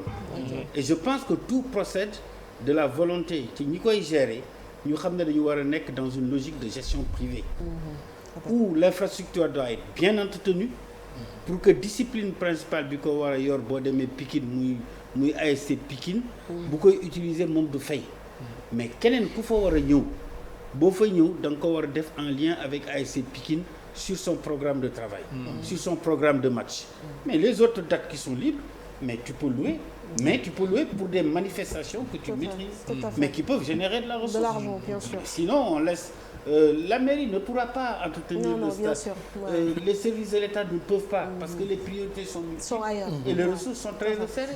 Alors messieurs, on a tellement de choses à dire et on a pas assez de temps. On va faire juste un petit tour de table pour parler un peu de l'actu de la CAN. Vous savez, nous sommes à moins d'un mois de ce plus grand événement de football sur le continent. Et on va dire que ce que redoutent le plus les entraîneurs, ce sont les blessures. Et nous, Sénégal, sur le cas bi nga xamné mom lañu jot am sur les derniers jours moy kaw Nampalys Mendy bi nga xamanteni dafa am gañu ba génn ci match entre Lens ak Séville ci Ligue des Champions. Coacham di Franck Hayes génn ne bon am na peut-être indisponibilité bu ñuy wax entre 3 et 4 semaines. Voilà bon mën nañ xam am yaakaar ni que dina dellu si waat d'ici un mois mais dans quel état de forme man c'est ça juste que j'ai envie de poser comme question. Mais dans quel état de forme je pense que délai bi mu blessé nii il est largement nan lañ koy waxee dans les temps pour def au maximum non au minimum dernière partie compétition maanaam à partir des huitièmes de finale. D'après certains médecins, ils te disent que même à partir du deuxième match. Mais pour prudence. Oui. Comme que dafa jógee blessure mën nga point bi may souligner quand même mooy c'est pratiquement la deuxième blessure en un mois bu Nampalys d'ailleurs moo ko raté woon match dernière fenêtre internationale bi là c'est récurrent. Est-ce qu'on peut s'inquiéter moo tax ma leen di wax ban état de forme. Non de toute façon c'est un peu important je pense que il y a eu la jurisprudence avec Ismaïla Sarr donc on sait que voilà. Mais là je pense qu'il a pris un coup dans ce match-là il a pris un coup c'est pas une blessure musculaire boo xamee ni moom moo gaañul boppam je me dis que su fajoo ba wér il peut être dans les conditions pour dem ci Coupe d'Afrique mais comme ni ko waxee c'est à l'entraîneur et le staff médical de le gérer xam exactement parce que ñenn ñi dañuy redouter ne que bon Lens va essayer de tirer un peu pour non yooyu moom foog naa ni dinañ ko def ñëpp sauf fédération sénégalaise bu football non yooyu àll sax bu ko dal côté boobu mais il y a Sabali aussi qui revient il y a Sabali mais par contre il y a aussi Seyni Dieng moom aussi ñuy xaar diagnostic bi parce que moom aussi génn na ci week-end bi blessure on attend le verdict des médecins. On va parler aussi de l'engouement autour de cette CAN puisque CAF dafa def benn communication wax ni qu'il y a eu un nombre record des demandes d'accréditation 500 souscriptions moom 5000 souscriptions soit 90% de plus que lors de l'édition 2021 au Cameroun looloo tax nag CAF dafa nar a tranché ne voilà dafay def ay quotas pays hôte bi day am 30% ñi participer seeni dëkk ñu jox leen 35% et ñi nekk nga xam ne mooy les pays régionaux ñu jox leen 10% ak 25% reste du monde donc CAN bu Côte d'Ivoire ça sera certainement l'une des CAN où il y aura le plus de médias et certainement il y aura beaucoup de Sénégalais ici aussi parce que vu la proximité géographique ak xam naa Pikine moom da ngeen yóbbu délégation comme daal. mais en fait dinañ yóbbu délégation comme ni ñu ko yóbboo d'ailleurs si compétition enfin délégation peut-être c'est trop dur mais si yeneen compétition yi Pikinois yi doon dem. man par exemple au Qatar bi mujj bi j'avais une bonne colonie de Pikinois yenn match yi ñoo ko doon seetaanandoo après yenn saa yi ñoo doon ñibbeendoo et cetera. et Côte d'Ivoire comme ni ñu ko waxee comme c'est juste à côté je crois que yenn saa yi yenn match yi sax dinañ mën a xëy dem c'est-à-dire après ñëwaat liggéey si waat de lendemain et c'est une chance ñu mën a organiser fii ci Afrique de l'Ouest dans un pays boo xamante ni c'est un pays concurrent ñu nag Côte d'Ivoire quand même vraiment derby la et je crois que dina yokk motivation aussi si joueurs yi parce que booy soog a jógee ci compétition boo gagné da nga soxla benn surplus de motivation parce que tu seras l'équipe à abattre tout le monde va penser au Sénégal comme équipe bi nga xam ne dañ ko war a rey tout de suite il faut que xale yi am lu leen di motiver vraiment benn surplus et loolu xëy na le fait que mu nekk à côté ñu mën a am un public nombreux et là aussi vraiment may rafetlu liggéey bi nga xam ne je le sais parce que là sama xarit la mi ngi ko commencé def pour déjà am les moyens de constituer une bonne délégation sénégalaise en dehors des moyens yi nga xamante ne si c'est ce que l'État dégage ça je peux le dire peut-être pour son compte xam naa ne dina am occasion de développer ko plus largement mais je sais que mi ngi def tout pour que la colonie sénégalaise soit très bien représentée pour que sénégalais yi sentir suñuy jouer que ne on est chez nous quoi. boole ci ak ñu nekk Côte d'Ivoire déjà. loolu rek c'est une colonie boo xam ne. vraiment c'est une très bonne chose parce que source de motivation sama grand frère bi nekk foofu Khadim Dieng. di sama mag vraiment mu ngi. c'est ça par contre moi je m'explique pas ce nombre exponentiel de demandes d'accréditation par rapport ak CAN Cameroun bi ak CAN Côte d'Ivoire qu'est-ce qui a changé entre-temps pour qu'il y ait autant de demandes est-ce que ce sont tous des journalistes wala ay influenceurs tamit ñoom ñoo accrédité wu léegi parce que yàq seen liggéey non pas yàq liggéey sax mais après ils font partie du game je pense qu'il faut que ñu mais bon kon boobaa tamit que faut que CAF tamit jël ay matuwaayam c'est vrai que kan ngay accrédité kan nga dul accrédité après je pense que les associations nationales vont être mises à contribution FIFA Coupe du monde foofu xam nga ñoom dañuy faral di barile mais ñoom ils ont un système par exemple jour match bi parce que am accréditation rek taxul nga dugg stade FIFA soo ñëwee déjà match bi nga bëgg a seetaan aussi match boobu da ngay accrédité wu ci match boobu pour dem et là on privilégie le pays organisateur non le pays qui joue fekkee Sénégal mooy joue dañuy privilégier seen journalistes yi pour ñu dugg couvrir match bi su desee après ñu door a andi ñeneen ñi ñoom tamit ñu dugg mais là même sur les accréditations dans le communiqué ils disent que en fait ils vont s'appuyer aussi sur les associations nationale de presse pour mën a xam naa bon comme les présidents connaissent à peu près tout le monde ñun ñi nekk def bon après ça va truc quoi bon allez mais Côte d'Ivoire moom dina bari sénégalais dina bari sénégalais apparemment pas que sénégalais non mais je veux dire que comme nous on est des rivaux avec le pays hôte et Cameroun mais c'est un pays à côté parce que économiquement même une très forte communauté et je sais que la communauté bien est en train déjà de s'organiser. Moi, je me rappelle le ministre des Sports d'hier à l'Assemblée, il a été interpellé par notre collègue des Sénégalais de l'extérieur qui est en Côte d'Ivoire, Dial Sané, qui lui a dit que la communauté déjà est en train de s'organiser. Ce qu'ils veulent, moi, ils sont en mission avancée pour pouvoir les rencontrer. Nous savons dans quelles conditions, parce qu'ils doivent venir de plusieurs villes en même temps. Donc la communauté ici est en train de s'organiser. Alors, on va découvrir rapidement le tirage au sort des huitièmes de finale de la Ligue des Champions. Comme ça, nous savons qui est qui faral. Voilà, donc je pense que... C'est pas ça mon problème. Là, lire non, bi Europa League là, donc avant Europa League, on va mettre d'abord la Ligue des Champions parce que amna ñoo xamné yaakaaroon vous allez tomber sur des gros mais ñaani la quoi. C'est très équilibré. Bizarrement, c'est trop équilibré. Comme par hasard, il y a des équipes. C'est de le normal. bii daal tirage la tudd. tirage la tiré nañu. léegi ku nekk daal tu es supporter de Paris. Oui, moi je suis parisien dans l'âme. J'avais peur de tomber sur Man City ou sur le Real. Ah ouais, mais on aurait fait le job. Bien sûr. Ouais, on aurait fait le job. mais su fekkee ñoom seen ñu ngi nourrir seen ambition nekk jël Ligue des Champions. Il faut que ñu nangu affronter tout le monde. mais c'est comme li ñu doon wax ci affaire infrastructure xam nga Paris dañu ne mairie de Paris dañu bëgg a jënd stade bi. dootul nekk stade ay ville de Paris dañ ko bëgg a jënd waa ji bañ ñu ne ko maire de Poissy ne leen comme Candelo sorewul ñëw leen ma jox leen terrain ngeen tabax moom seen stade et donc là ils ont proposé un prix pour pouvoir agrandir le stade mettre les commodités yi nga xam ne moo war dans un stade moderne c'est devenu c'est dépassé. Alors Europa League rapidement avant ñu dem Europa League je pense que tableau bi 8e de finale Ligue des Champions il y a aucun Sénégalais boo xamee ni mi ngi ci équipe kii je pense que loolu liñ ko doon gis bariwul. à un moment donné demoon nañ ba on avait des joueurs du finalu sax. ñetti yoon kay ñetti saison de suite. mais là soo xoolee actuellement. Est-ce que ça dit quelque chose, ça montre quelque chose? Mais c'est la fin d'un cycle. Et ça, mais quand tu dis c'est la fin d'un cycle, alors que on va dans une compétition continentale. Non, mais attends. Ça, c'est la fin d'un cycle, ça veut dire que les générations qui doivent jouer à partir de 20 ans comme professionnels, 31 ans, 32 ans, mais ils ont d'autres aspirations.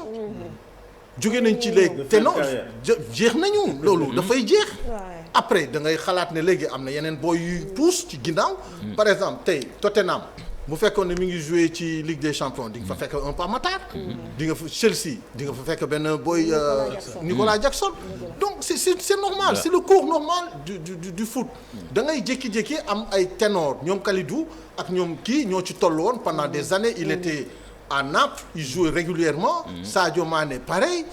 Et après, on a été champion d'Afrique. Mais là, on va à la Coupe d'Afrique. Mais avec des joueurs expérimentés. Non, avec des joueurs, pour moi, on y va avec des joueurs expérimentés. Voilà. Ça, c'est important. Comment gérer une émotion en grande compétition. Lolo, dafa am solo. Ñoo xamné mën nañ ko gérer. Ay ñoom Edouard. Mais attends, le gardien Edouard. Tu avais Kalidou Koulibaly, tu avais Gana.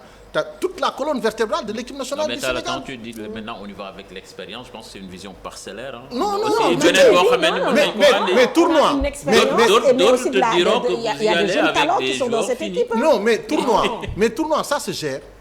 Tournoi, c'est pas un championnat. Non, allez, on va pas faire. Si, et la compétition aussi. Merci cher pour la remarque. Bon, on verra à la CAN. On va regarder l'Europa League et puis on va terminer avec nos invités parce que ku ci nekk am na certainement un point boo xam ne war nga ci mën a wax. Bon, par contre en Europa League on a des Sénégalais. On a à Marseille. C'est pas notre niveau. On a Marseille avec deux Sénégalais. Ismaïla Sarr avec Iliman Ndiaye. On a Lens aussi où on va retrouver. Et Pape Gueye, pardon. Avec Racing Club de Lens où on va retrouver aussi. Non, pas Nice.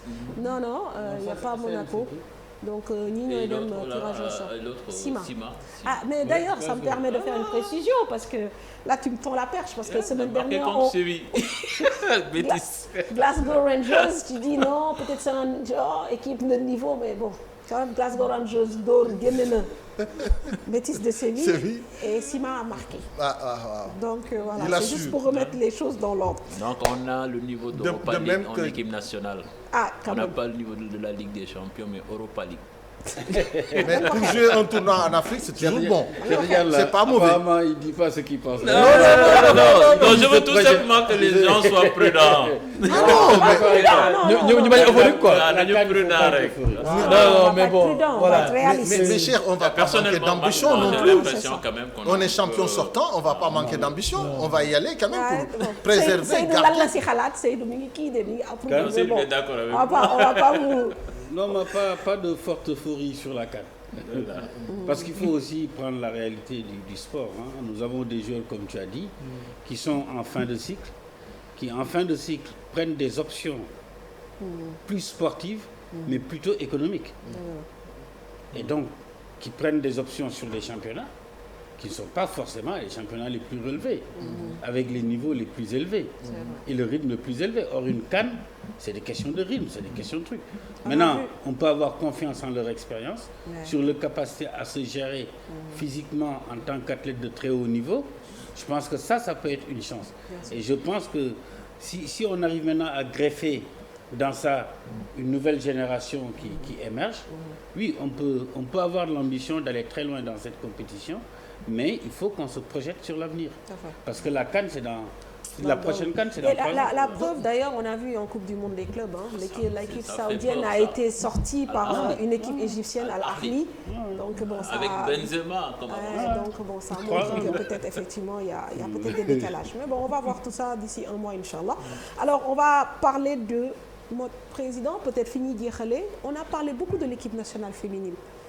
Mais je trouve qu'on n'a pas beaucoup parlé de l'équipe nationale masculine parce qu'en gros, elle n'a pas beaucoup d'actualité, cette équipe nationale masculine. Elle est vraiment en retrait par rapport à l'équipe nationale féminine. Est-ce qu'il y a un mot là-dessus? Pourquoi c'est comme ça?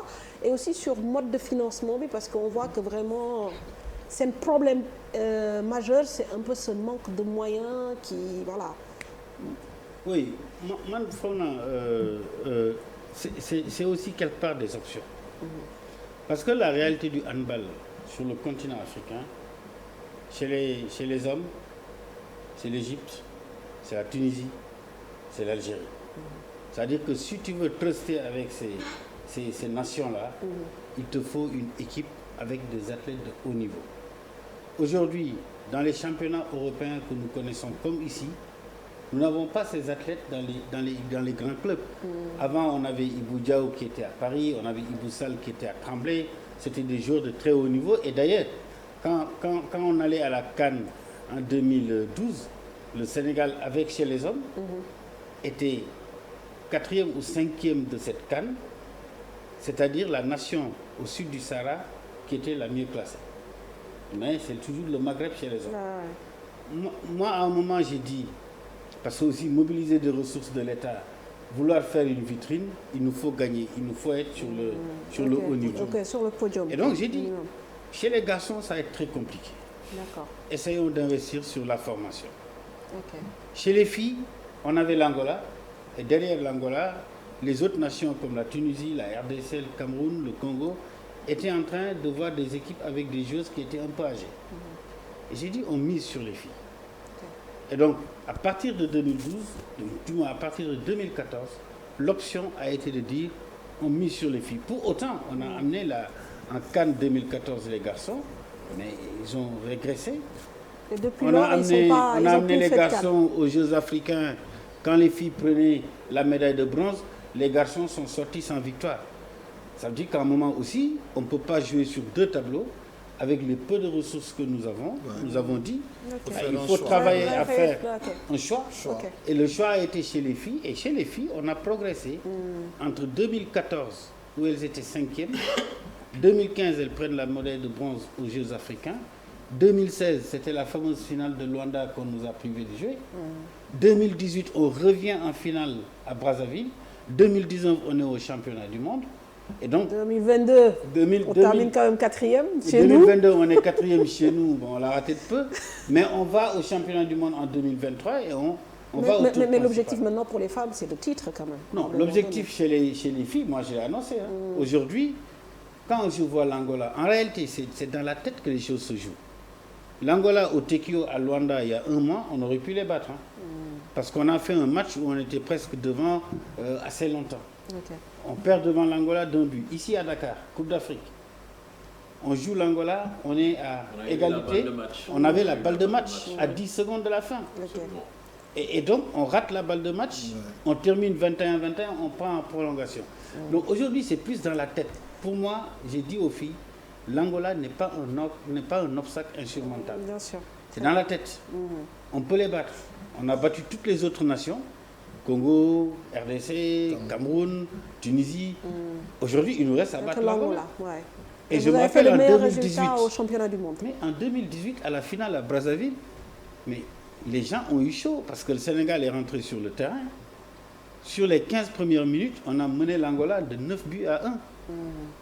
L'Angola revient en deuxième mi-temps pour faire la remontada. C'est dans la tête et ça... On essaie donc chez les garçons. Président, vous allez revenir. L'option, c'est vraiment la on me demande de rendre l'antenne. Mais voilà, il y a un élément aussi. Il faut que nous dialoguions parce que de femmes, nous avons un collègue, Amadou Koura, c'est son neveu. Moom moo génnoon àdduna daaw ci terrain Pikine yi te gisoon nañ ni que ci soirée de gala bi aussi président Mamadou Gueye ak waa Pikine ils ont tenu à lui rendre hommage moom aussi mu kontaan ci loolu donc au nom de sa famille moom aussi mu am mooyu mu delloo waa AS Pikine donc dañuy seetaan élément bi ñëw et puis on termine avec le président. ñu bàyyil ñu xel suñu doom ji wan ñu ginnaaw ci ndawam nga xam ne ci benn match AS Pikine la ko yàlla moomee kon kooku AS Pikine la dund ba keroog yàlla di ko jël ñu ngi koy honorer à travers ce titre posthume là di ko jox ci xol bu sedd guy mais di ko jox ak suñuy ñaan yu sell yu koy accompagner yàlla na yàlla yokk leeram. amiin.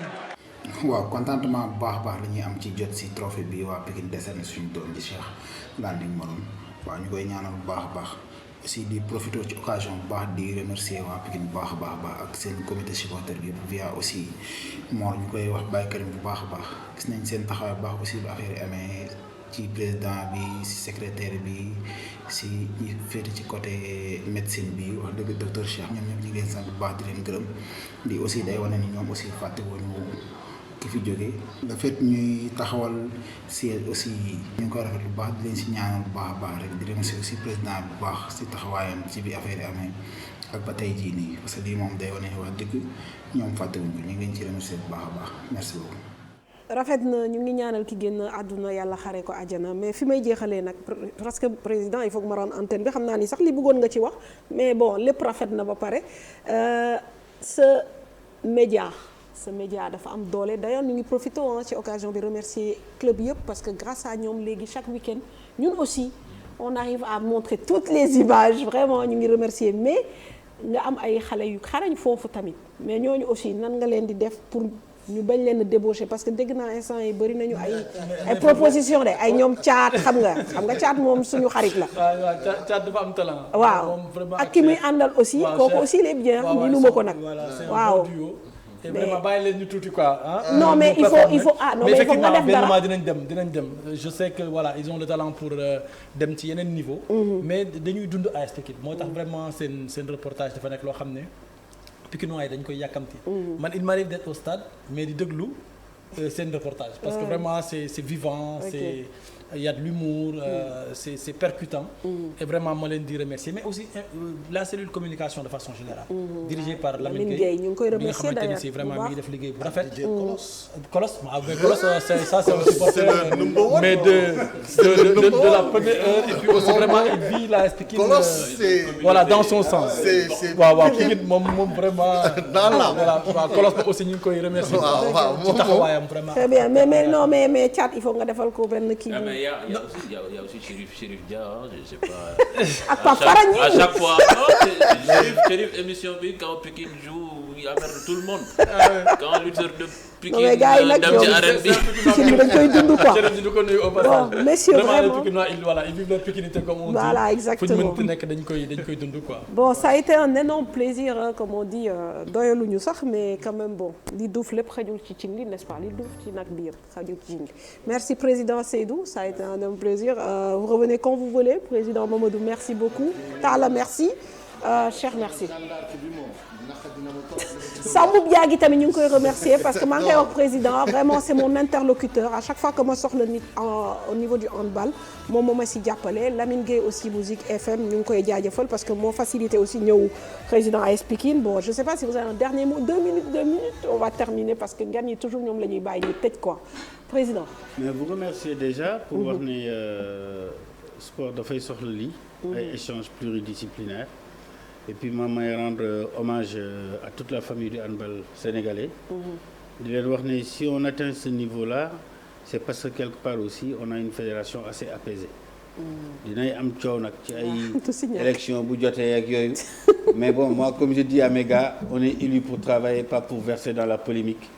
et parce qu'on est des serviteurs d'une cause. et je pense que bu la nit ñi jiitalee te saa yoo ne da ngay dem ñu ne le déet président toogal. bon quelquefois c'est un peu compliqué parce que da nga war a libérer de l'espace mais maa ngi sant yàlla bu baax parce que tey y a une nouvelle génération de dirigeants yu génn ci handball bi. handball amul xaalis. donc képp ku ci nekk di tàggat ay xale. amel naa la njukkal. parce que dans toutes les régions dans les coins les plus reculés nit ñi ñoom ñooy jël sax entraîneurs yi quelquefois da ngay gis benn entraîneur mooy président club bi. mooy trésorier mooy financé. mooy def lépp parce que passion am lay dundee. et permettre xale yi ñuy dundee passion. loolu nag c'est une œuvre d'éducation boo xam ne kenn amul payam. kon ñoom laay njëkk a rendre hommage. mais di féliciter également nos lions le coach Yacine Messaoudi qui a un attachement particulier pour le Sénégal ndax moom soxnaam sénégalaise doomam yi ay sénégalais donc dañuy ñëw fii tout le temps donc moom dafa dund loolu Sénégal dafa xam lan mooy goro et cetera donc vraiment ma koy féliciter parce que bi mu ñëwee léegi aussi il a produit il a fait un excellent travail. Donc ñu ngi jëm ci kanam. fi ñu teg suñu tànk rek mooy dëgmal la CAN 2024. nga xam ne Kinshasa la war a am. ñu dem fa avec l'ambition cette fois-ci de décrocher le titre. Très bien. Alors voilà. Alors Mamadou Président, le dernier mot. Ben Fatou, remercier leen ci invitation bi vraiment c'est toujours un plaisir ñëwaat fii mais aussi remercier waat du doy mukk tous les Pikinois yi nga xamante ni si vraiment engagé wu nañu bu baax a baax ci gunge club bi ci ambition yu mag yi mais également autorités yi wax naa ko sànq autorités étatiques yi jiital ci le président de la République son premier ministre le ministre des finances ak yeneen ñi ci jàpp yëpp ak tous les Pikinois yi nga xamante ne si vraiment muy autorité administrative autorité politique yi et cetera ñoom ñëpp vraiment ñu ngi gunge équipe bi mais mention spéciale vraiment aux supporters de l'AS Pikine vraiment Mame Fatou duñ ko wax mukk mu doy voilà y a un esprit boo xamante ne si ñi ngi ciy liggéey vraiment le président Moustapha ak ñi mu àndal yëpp si groupe yi parce que ils sont 5 groupes ñoom ñëpp vraiment ñu ngi leen di encourager pour que ñu des ci dynamique bi nga xamante ne si fair play la ñuy promouvoir dund seen équipe mais vraiment dans le respect dans les valeurs intrinsèques du football et loolu c'est vraiment à saluer et à perpétuer. Merci messieurs, ça a été un plaisir, excellente soirée. Merci à Pierre Da Silva qui était à la réalisation. Bon, je crois que semaine prochaine on va fêter Noël en famille. On attend les cadeaux de Noël d'ailleurs pour nos enfants, Inch'Allah. Allez, excellente soirée, au revoir.